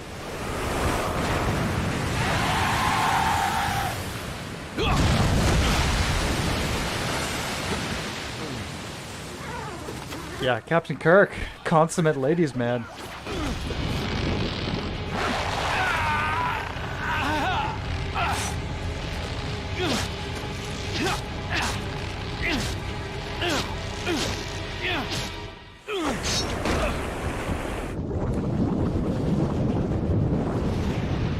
It's like I'm into Star Trek, but the original series movies are very hard to top. Like, I like Next Gen, but there's just such an iconic vibe to the original stuff. That can't beat it. The cast, the characters, the setting.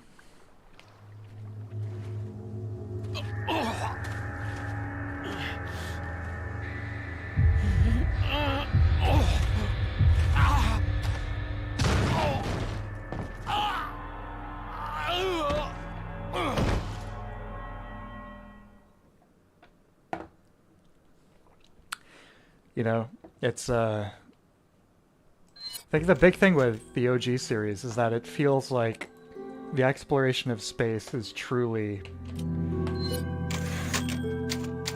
the unknown. Whereas by the time of Next Generation, it's like, you know, we've pretty much mapped everything out. We know what we're getting into. You still occasionally get those adventures into the unknown, but there's a lot more diplomacy at work rather than just like sheer, like, frontier exploration type stuff. Oh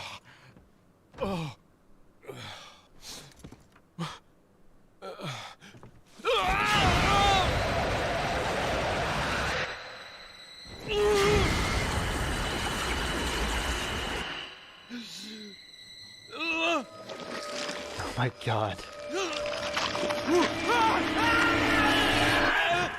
That particular shot, that close-up, that's almost what I went with the for the thumbnail when I was like looking up images to use. I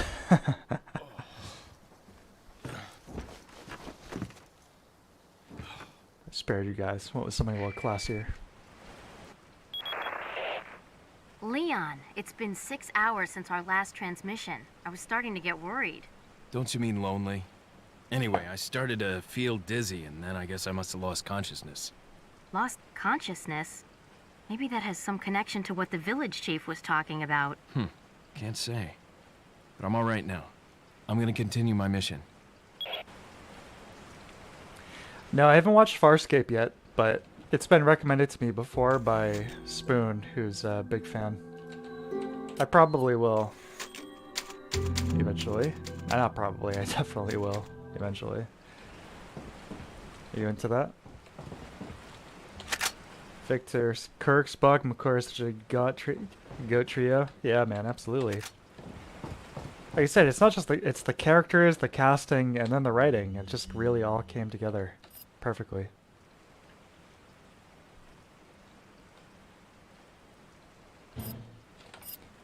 Hidden in the Falls.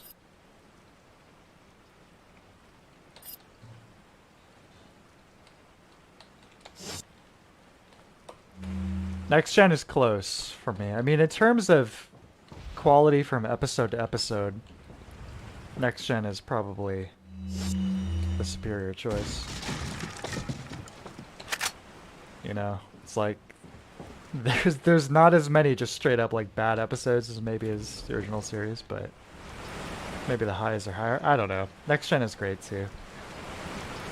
Phone C's. Hey, what's up, man? Don't have time to watch stream, but I just wanted to drop and say I really love your videos. Oh, thanks a lot. Found you from the Demon Souls Arc Critique. Well, I appreciate you saying that. Thank you. Look at this. Wow. This is phenomenal. This is really good. Look at this.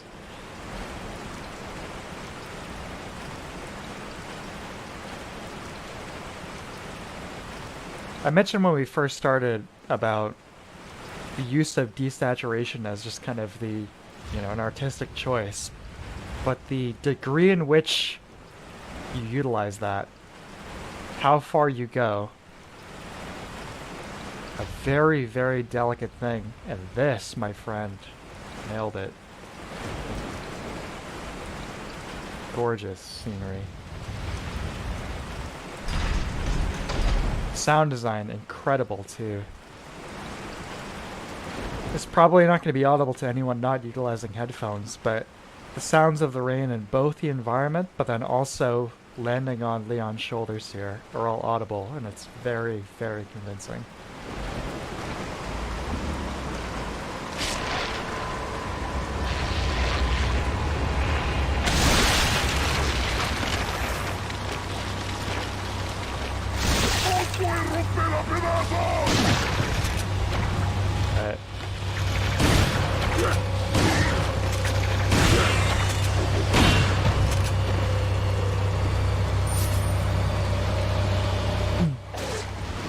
this is another great example here of mixing up the gameplay.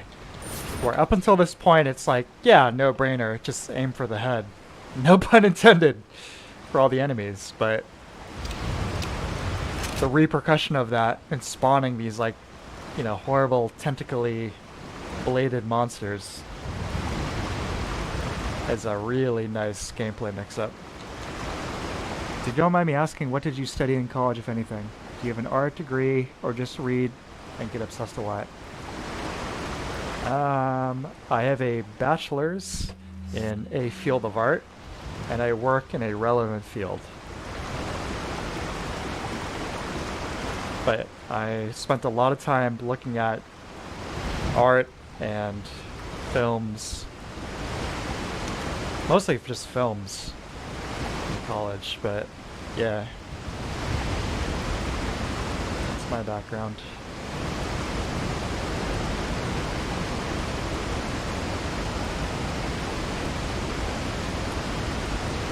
Yeah, I spent a lot of time looking at film, traditional art, and then modern commercial media, basically.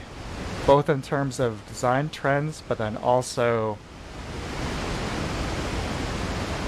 the more, I don't know, some of the more psychological aspects that went into that. This looks stellar. Gorgeous scene.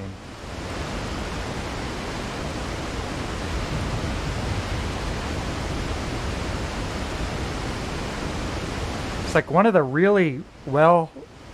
great ways to use a more monochromatic color scheme is still to maintain a lot of punchiness in the overall contrast.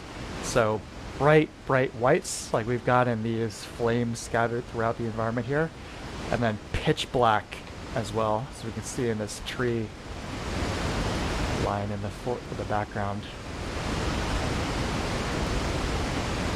Also a good variety of texture as well, which we're also getting. The stone, the dead grass, the water, clouds. A very, very dynamic scene. Very well done.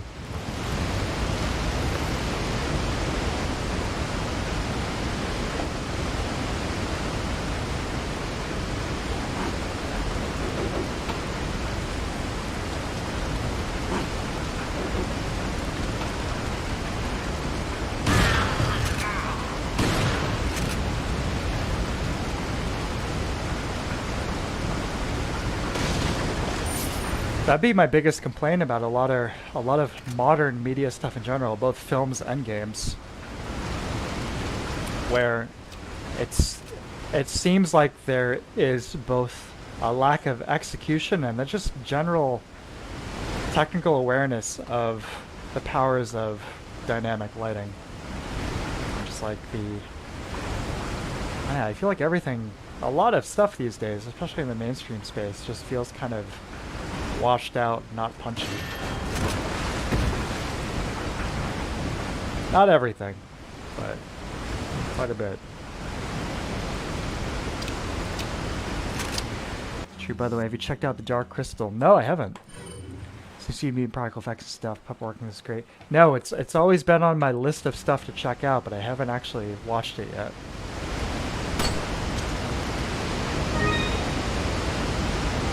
That's dope. Quailag is a YouTuber who covers a lot of Elden Ring. Her background in anthropology and psychiatry adds a lot. You have an output for art, and unique opinions to selling point. Oh, nice. I haven't heard of her, but that sounds really good.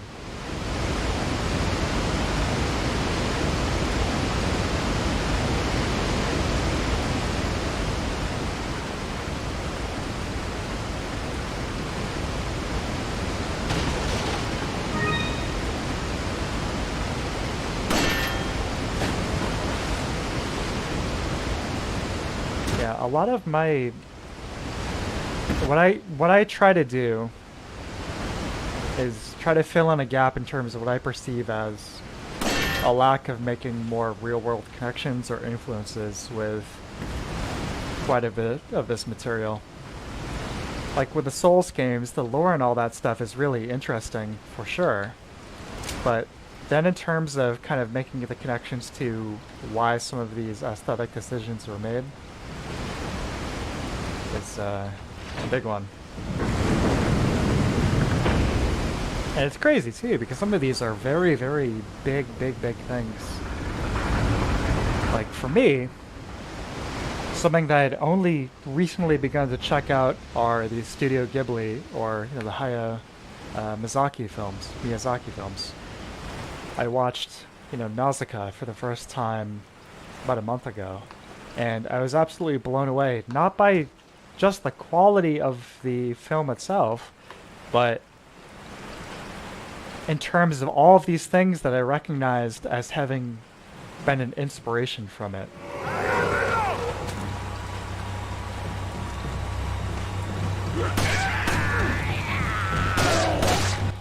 It's like these big, blind spots, Like, I made an Elden Ring review video, and I talked about Caelid being influenced by the Polish artist Zdzisław Beksinski, as well as H.R. Geiger, but the primary design influence of that entire location, I would argue, would be Nausicaa via Miyazaki.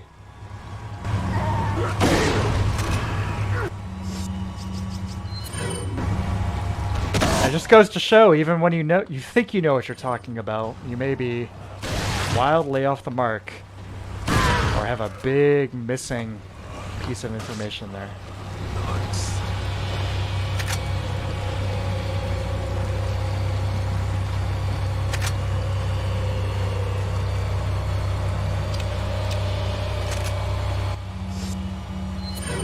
He's not willing to get wet.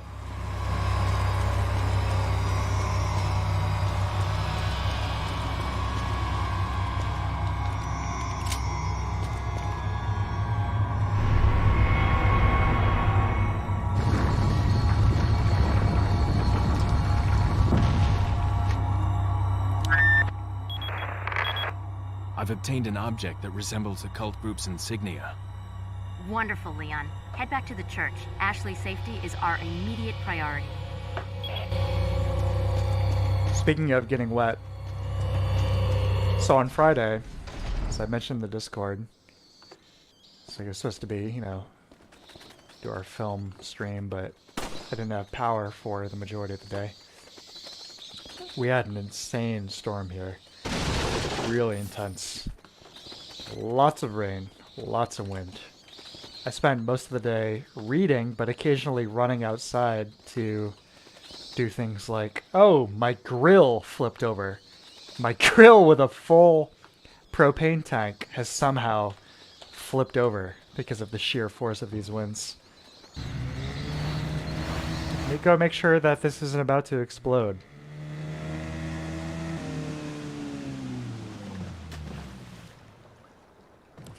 Throwing down towels in the basement because of lots of flooding. Good stuff. Got a selection of good things on sale, stranger. When it's raining so hard that you put your raincoat on and you pop out outside and it feels like somebody's slapping you in the head because it's raining so hard.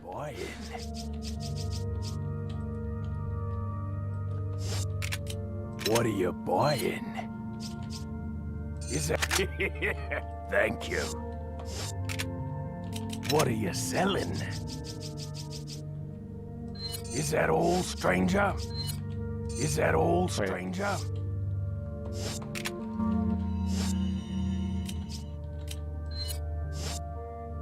See if we can combine. Not that. This. Nope. What are you selling? Is that all, stranger? Is that all? Ah, thank you.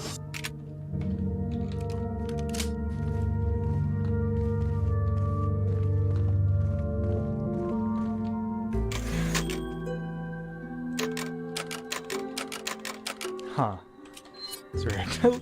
Clicking with the mouse in this screen just makes the selection move down one. Interesting. Anyway, it's all good.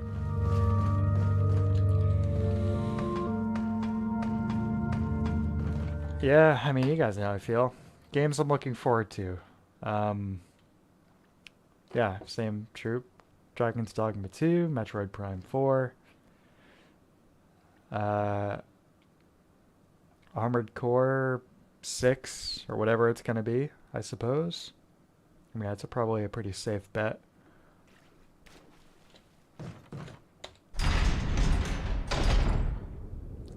Now, Tekken 8 is probably the nearest big title I care about, and that was Days of Chain Off Hide playing Tekken 2. Well, good. Yeah, I'm sure it'll be solid. I mean, I'm still playing a bit of Tekken 7 here and there.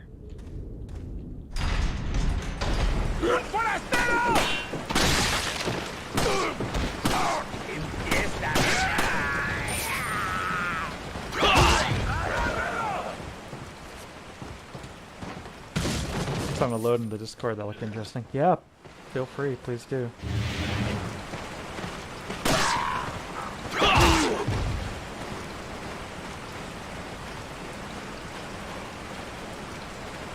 My mains in Tekken up until this point have usually been Kazuya and Law, but I find myself playing Jack quite a bit in Tekken 7.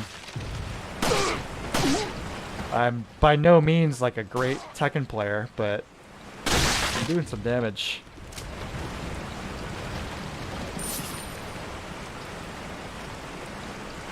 So it definitely doesn't have that, you know, specific feeling that those OG Tekken games have, but it is certainly very fun to play. Which of course is the most important thing, ultimately.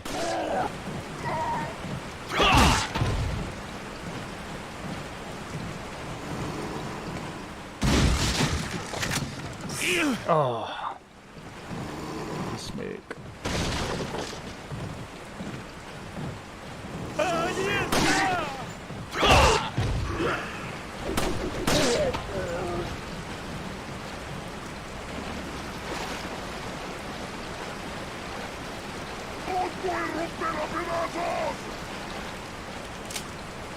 Yeah, I'm not.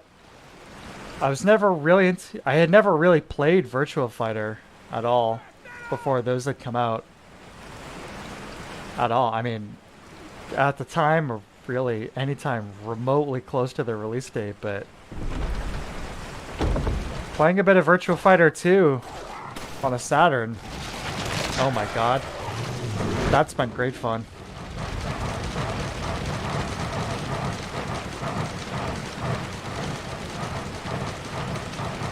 God. Run! No!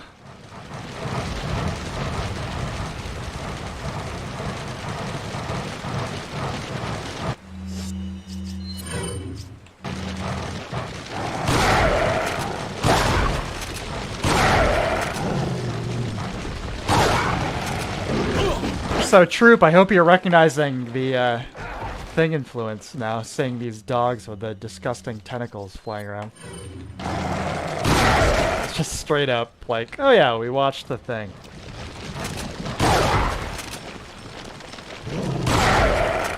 There we go. Yeah, toss-ding moment, exactly. Right, back to the church. Trying to remember.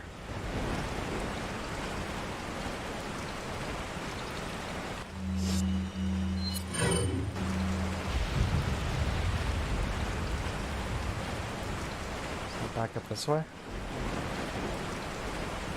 It's like the whole Saturn experience, like I said, has been relatively, you know, new. I mean, not relatively, almost completely new to me. So it's been cool playing this whole like generation of games that I missed out on back in the day.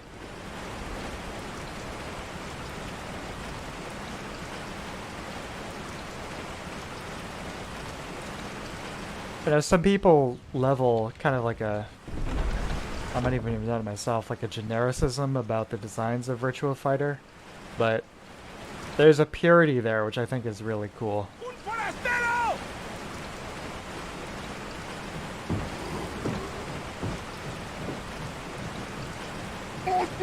And the controls are obviously insanely good, and very fast-paced.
¡Rápido! ¡Rápido!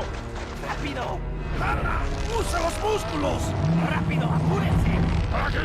¡Rápido! ¡Rápido! ¡Por aquí! ¡Por aquí! ¡Ay! ¡Se vuelve loco! ¡Mierda!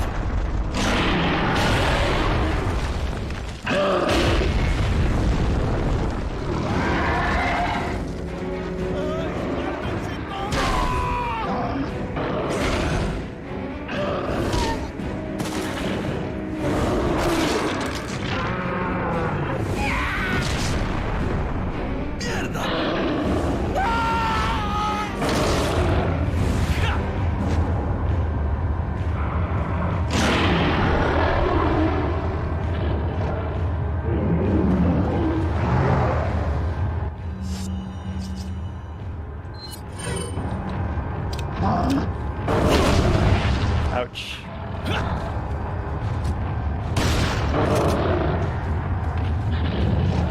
I was never crazy about this thing's design. I mean, it's not bad. It just seems a bit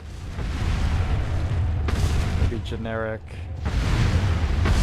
for the kind of stuff you usually see in RE. Somehow, I'm still alive.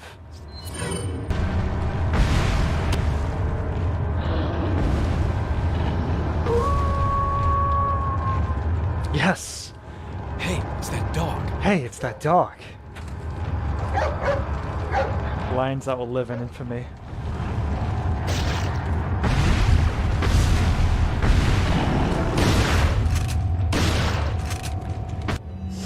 Protect the dog at all costs.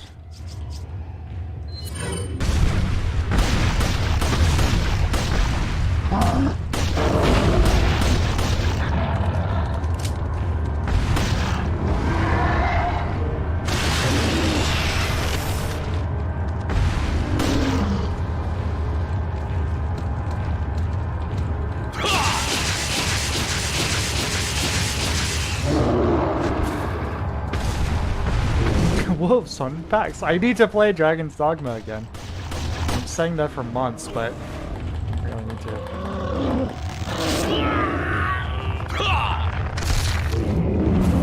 Whoa!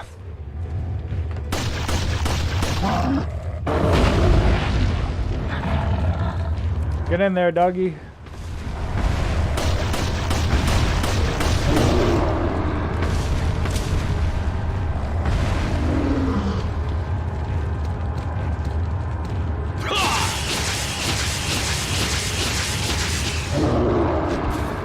It is literally the cave troll. Yeah, it is.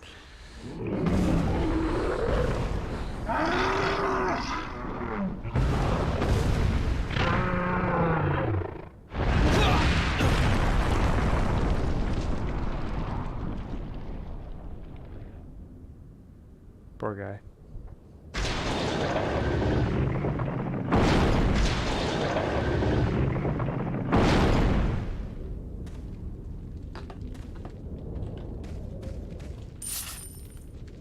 Gold bars.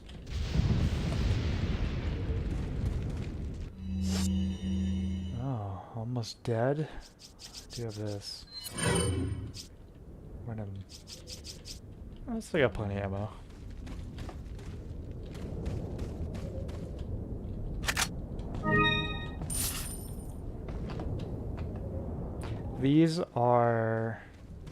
These can be destroyed, right? If you try running into these things while fighting him. You can smash them, if I remember correctly.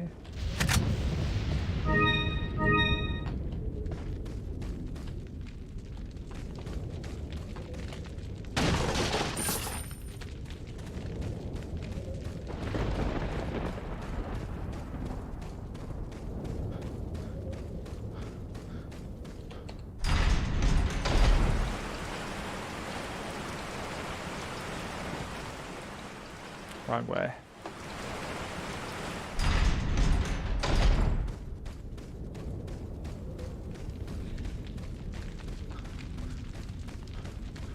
Now, I know I just reloaded the area, but does the dog stick around after the fight? Pet him, tell him that he did a really good job. He's a good boy.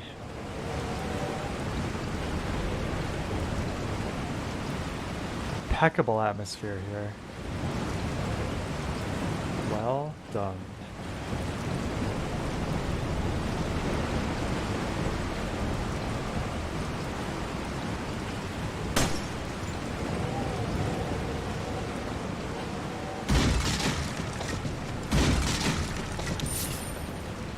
It's almost as good as Castlevania 64.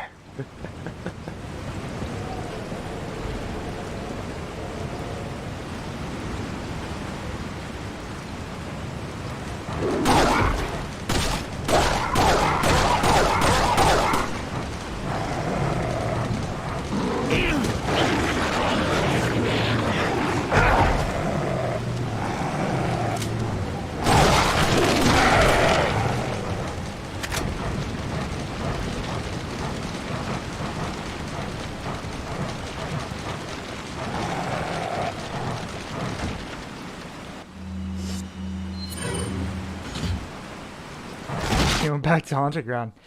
I might check that out at some point. Maybe.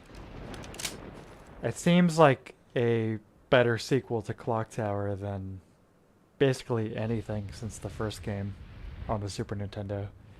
But even then, man, that's a whole can of worms. Why is the first Clock Tower so good, and then every one of those sequels just nowhere near that level of quality?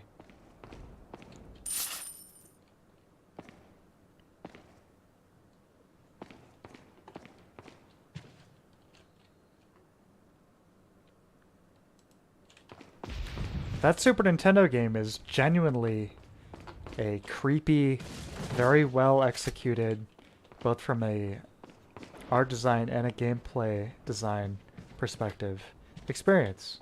It's great. Clock Tower 2 on the PS1 are these like shoddy paper mache, 3D character models.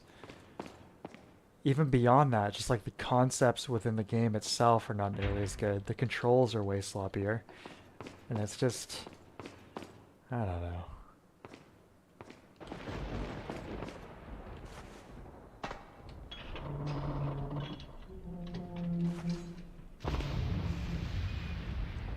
Troop small touch, but the fact that they made the backtrack there just that tiny bit more interesting by throwing new enemies and changing all their... Yeah. Exactly.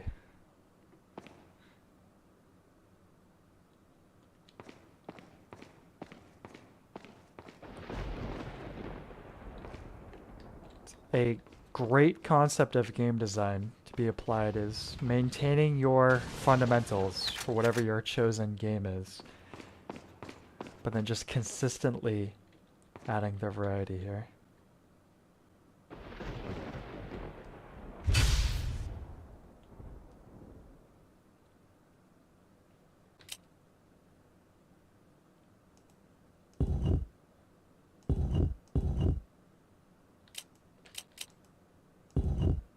I don't remember this one at all.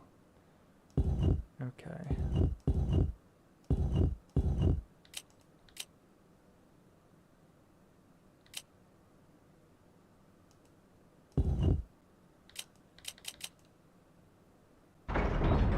Easy.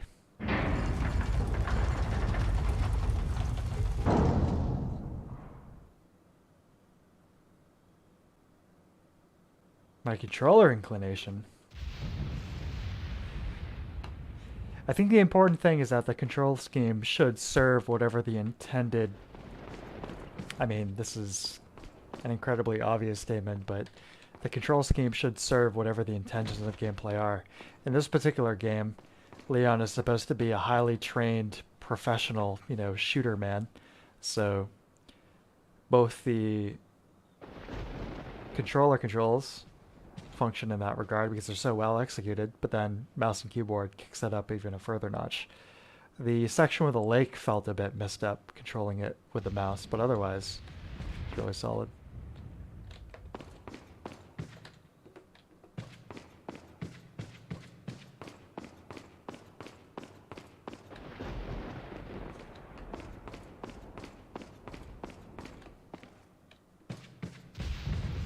As a horror game, I mean, Clock Tower 1 had Jennifer having the panic meter with like her stamina. I think that was a fair trade-off between, you know, knowing what the buttons on the controller are going to be achieving versus her being, you know, a scared teenage girl. Ashley! Don't come! Hey! Take it easy. Do you think that was a deliberate House of the Dead reference there? Her piece of dialogue? Everything's going to be just fine. My name's Leon. I'm under the President's order to rescue you. What? My father? That's right. And I have to get you out of here. Now come with me.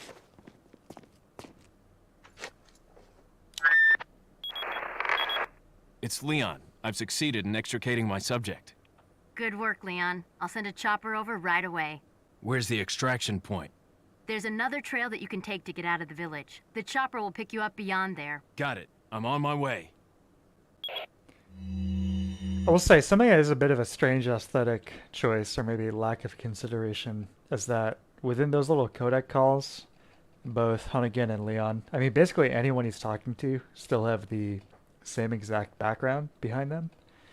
It seems like it would be a very easy thing to implement, just wherever they currently are, just throw like a flat texture behind them.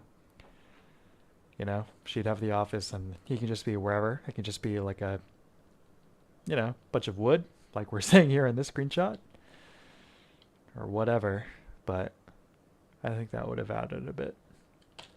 But basically, any critiques I have of this game are full-on nitpicky territory. I mean, there's very little to complain about with this title.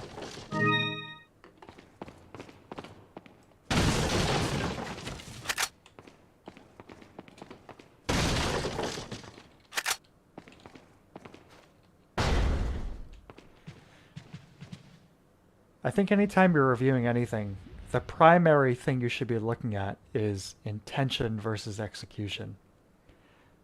Possibility is this kind of gray area that, you know, it falls into as well, but in terms of everything this game set out to achieve, I think it pretty much nailed all of it.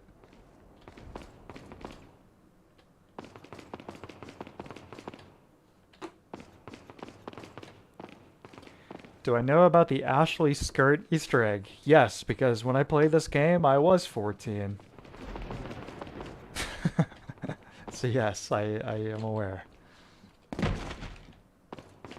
Oh. You're welcome. Ashley is definitely in the upper pantheon of better escort quests. Who are you? If you must know, She never gets in the way. is Osman Sadler, the master of this fine religious community. What do you want? To demonstrate to the whole world our astounding power, of course. No longer will the United States think they can police the world forever. So, we kidnap the president's daughter in order to give her our power, and then send her back. No.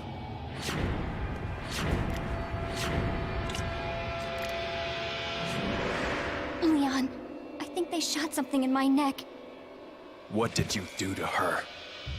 We just planted her a little gift. Oh, there's going to be one hell of a party when she returns home to her loving father. What a voice actor. Oh my god. But before that, I thought I might bargain with the president for some donation. Believe it or not, it takes quite a lot of money to keep this church up and running. Faith and money will lead you nowhere, Sadler. Oh, I believe I forgot to tell you that we gave you the same gift. When I was unconscious. Oh, I truly hope you like our small but special contributions. When the eggs hatch, you will become my puppets. Involuntarily, you'll do as I say. I'll have total control over your minds. Don't you think this is a revolutionary way to promulgate one's faith?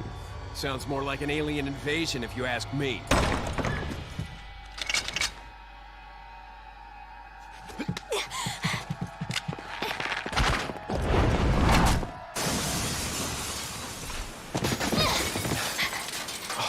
You okay?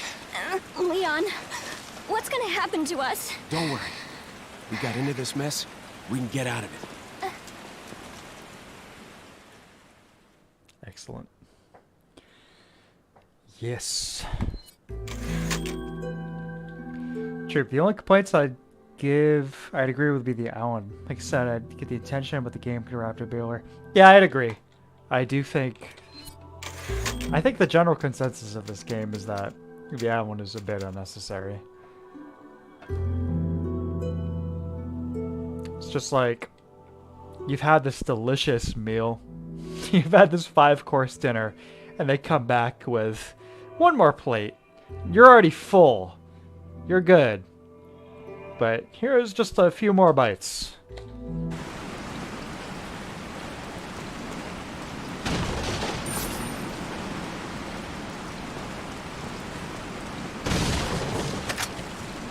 I was saying a minute ago, Ashley is definitely in the upper pantheon of minimal annoyance for handling an escort mission or a partner or whatnot.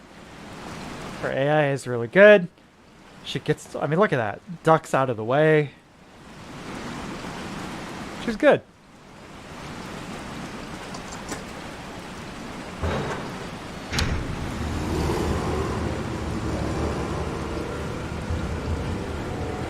Another awesome section here. Yeah, I'll start with the pistol.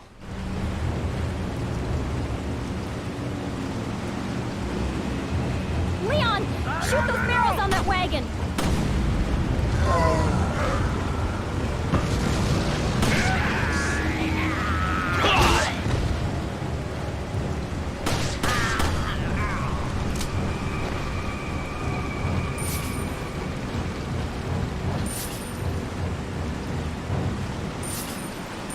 Yeah, the castle is top tier.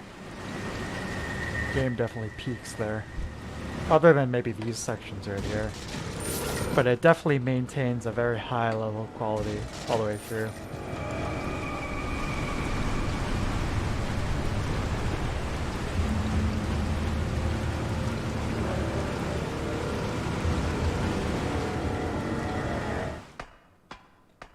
You compare this to something like Emma from MGS2, you know? It's a pretty big difference. Speaking of MGS2, the fan mod that adds the traditional third-person camera controls, that is supposed to be out within a couple weeks. I'm really looking forward to checking that out. Basically, you know, kind of grafting the MGS3 and forward, well, MGS3 subsistence and forward controls back into MGS2. Very curious about that. Sale, stranger. What are you buying? The Red 9.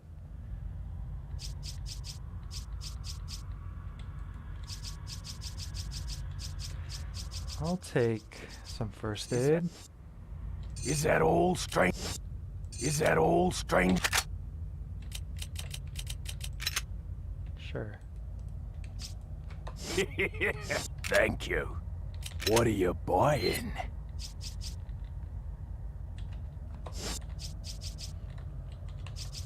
I want the Killer 7. Come back anytime. Also, I will be playing Killer 7 at some point on stream.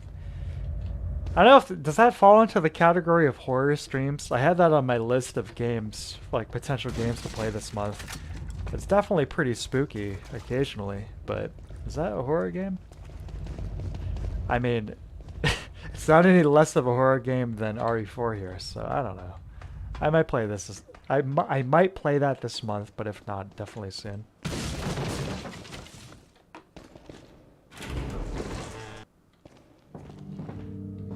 Still, I think by far the best thing that Suda51 has put out.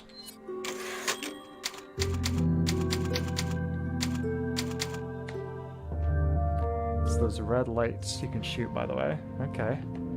Good to know.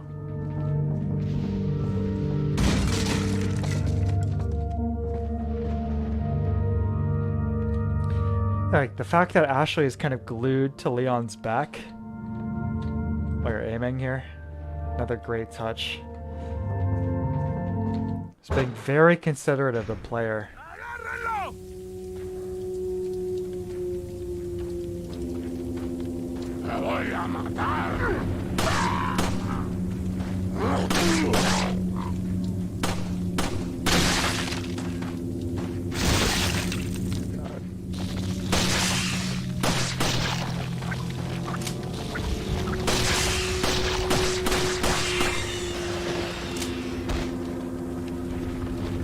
I know I mention Aphex a lot, but this track sounds a lot like the intro to the untitled track on the Polygon Window album, Surfing on Sine Waves. Like, if you just look up Polygon Window Untitled Surfing on Sine Waves, you'll find it. Probably a coincidence, but it is extremely similar. The rest of the track isn't, but... And it's, as you said earlier, Troop, if you're going to have backtracking, adding some variety in terms of the presentation of the locale can go a long way. You definitely nailed it with this.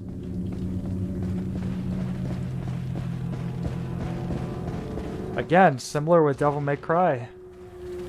You know, you have to wonder, are these things that were in some kind of initial text, you know? Whereas, like, here are our fundamental design, you know, concepts for RE4. When backtracking occurs, make it all dark and stormy and spooky, because the same thing occurs in DMC. Or is that just... Hey, this worked there. Let's do it again.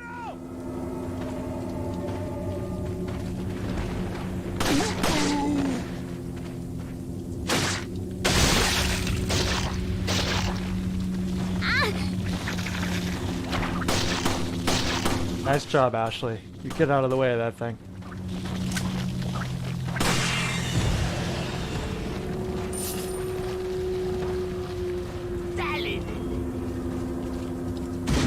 Castlevania HD multiplayer. Oh, potentially. I did buy that last year to play with our pal Nintendo, so yeah, maybe. Anyone else here own that? And get a multiplayer game going?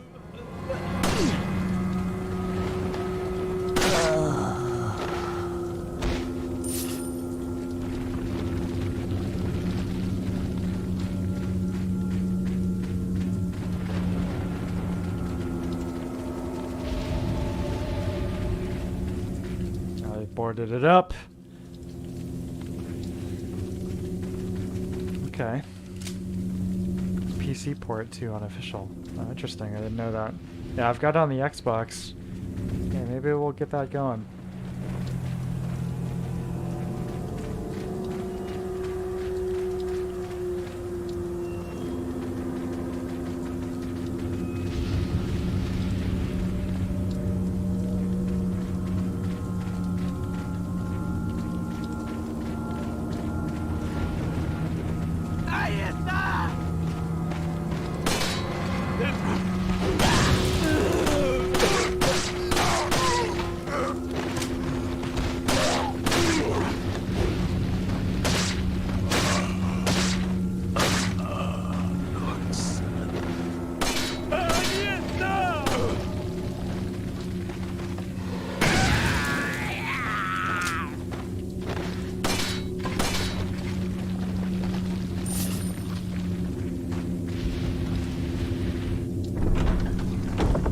I've got quite a bit still left for this month.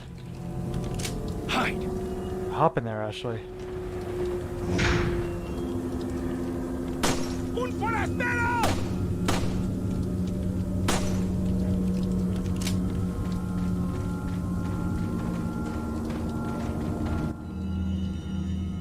Sarah and the third party. Somewhere in the forest.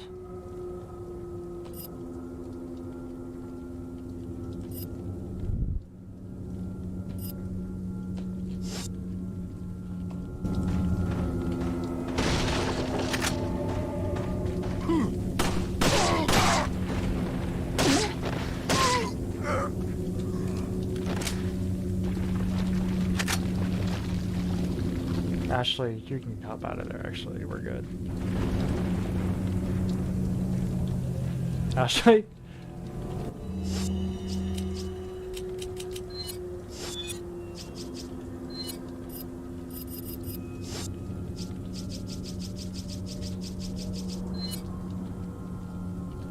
Z. Okay.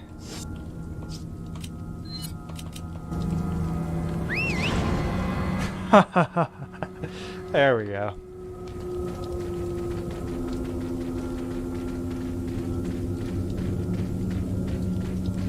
¡Agárrenlo!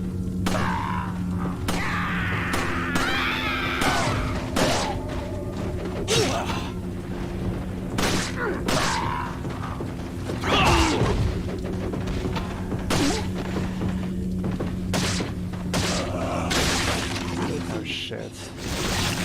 Grenade.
Sword Chucks. Is that an 8-bit theater reference? Deepest possible nerd reference? ¡Allí está!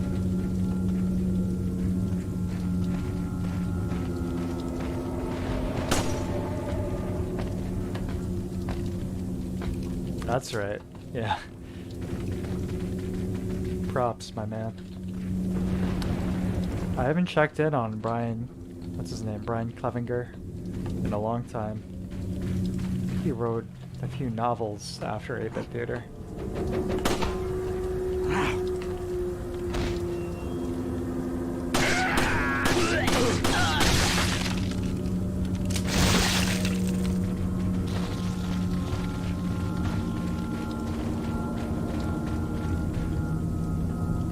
Where am I going?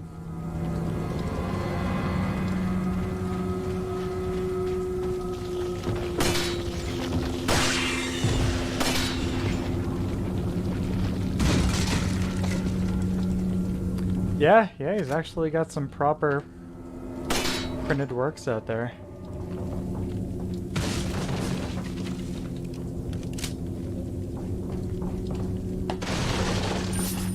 Takes me back.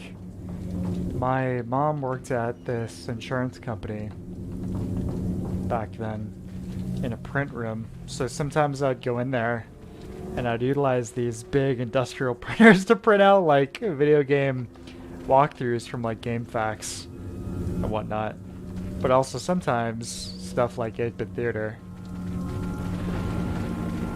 So I had like this extremely high quality, like very high DPI copy of the majority of that. It's probably still around here somewhere.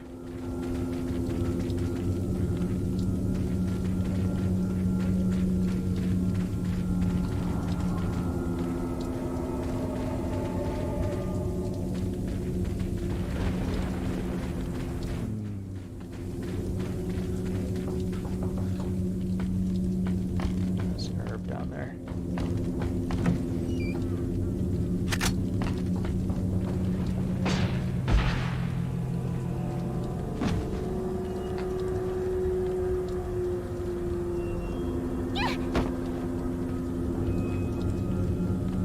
Nice.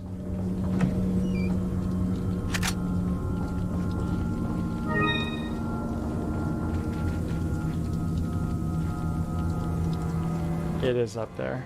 Okay.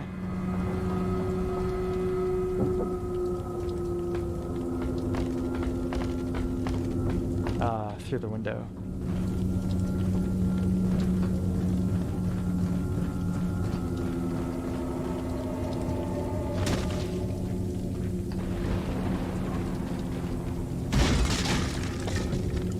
It was such a strange industrial environment. You know, it's like in lieu of having a babysitter, you know, all these times ending up in this environment, just like hanging out there over the weekend or whatever. It's very interesting. The corridors, from what I can remember of them, you know, it's just like the most blasé attempt at making this feel somewhat comfortable. It was an interesting thing. Basically, sum it up. Leon.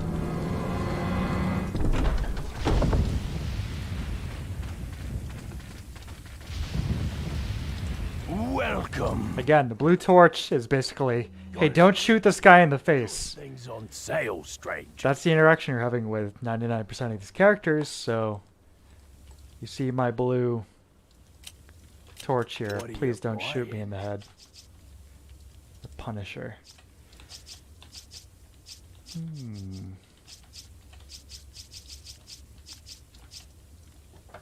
mean, it's free. Might as well take it, right?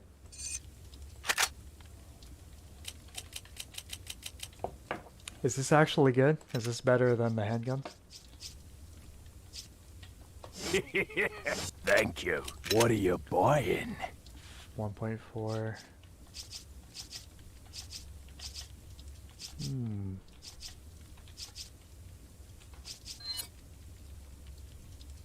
Is that all, stranger? Is that... Thank you. Doesn't look like it.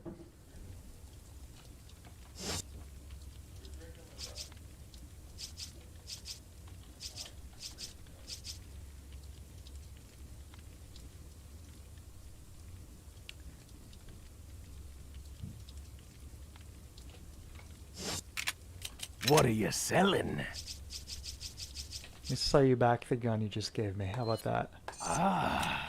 I'll buy it at a high price.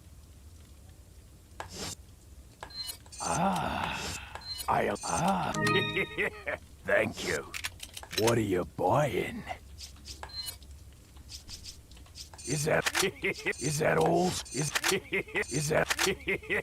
Thank you. What are you buying? Again, the sound of the kind of Come ambient back rain. any time. Well done.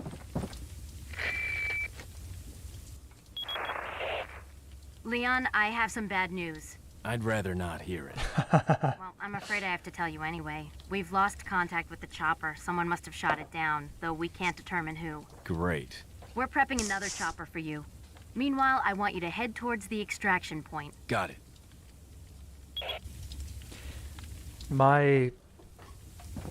Other than printing out the game walkthroughs and stuff, one of my most well-known memories of that time was playing this Earthbound fan game that, you know, as you might expect, was not very good, but was extremely loud and also had... What are we gonna do, Leon? Hate to say it, but we're sandwiched, all right. Quick, in that cabin! Anyway, one of her like bosses walked in, and I'm like mashing the escape key on the keyboard, trying to close this game. Leon! It just wasn't happening. So I've got this like World, eh? guy in a suit looking over my shoulder. I see that the president's equipped That's like- his daughter with ballistics too. How rude! And I don't believe there's any relevance with my figure and my standing. Who are you? Ashley does have some Oh, big excuse ears, me, doesn't Your she? Highness. Perhaps the young lady might want to introduce herself first before asking someone his name. Her name's Ashley Graham, the president's daughter. Is she... well, you know. Don't worry. She's cool. She's cool. Never mind. There's supposed to be some kind of obvious symptom before you turn into one of them anyway. Look! Ashley, upstairs! Okay, it's game time. Yes. Another awesome section here.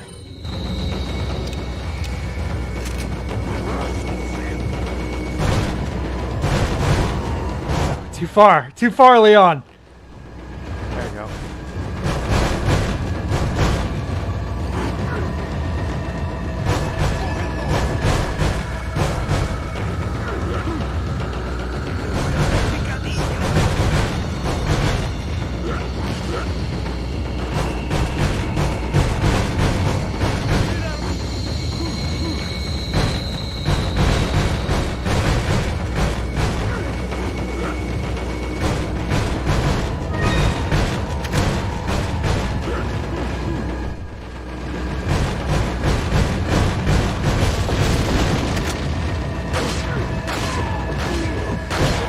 Use this.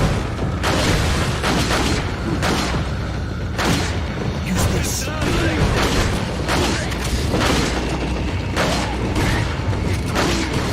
Leon, are you okay?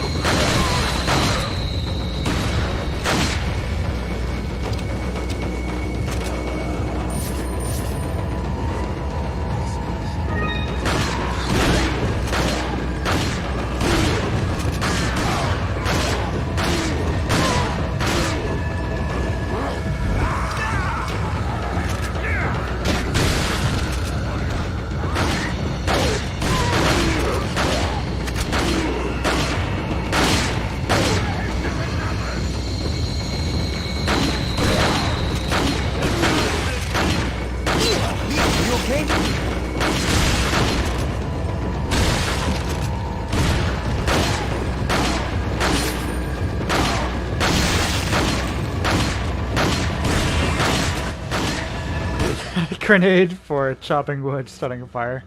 How about I always think about as a scene in a very early South Park episode where Stan's Uncle Jimbo and that other guy are fishing and like they need to like get going, so they just like toss a grenade into the lake. Might have been the episode where they're like hunting Bigfoot. They're coming right for us.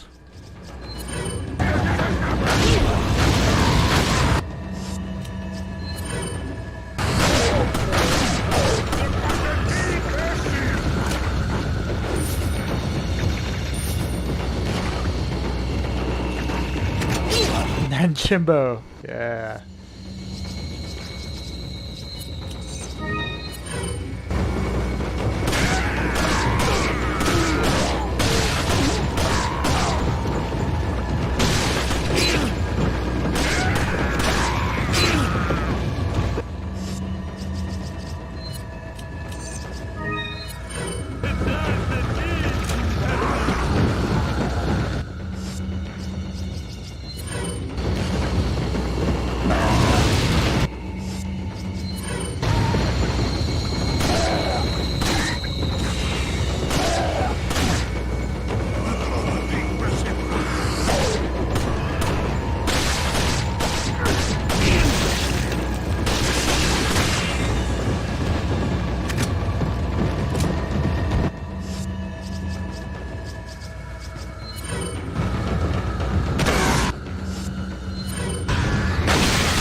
that was awesome.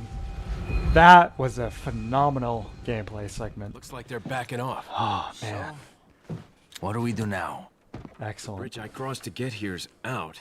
So I guess we have no choice but to keep moving. I forgot something. You guys go on ahead. Louis. Excuse me.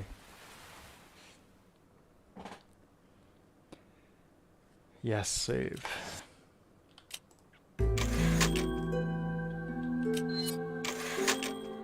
That'll probably do it for me. That's a good thing to end on.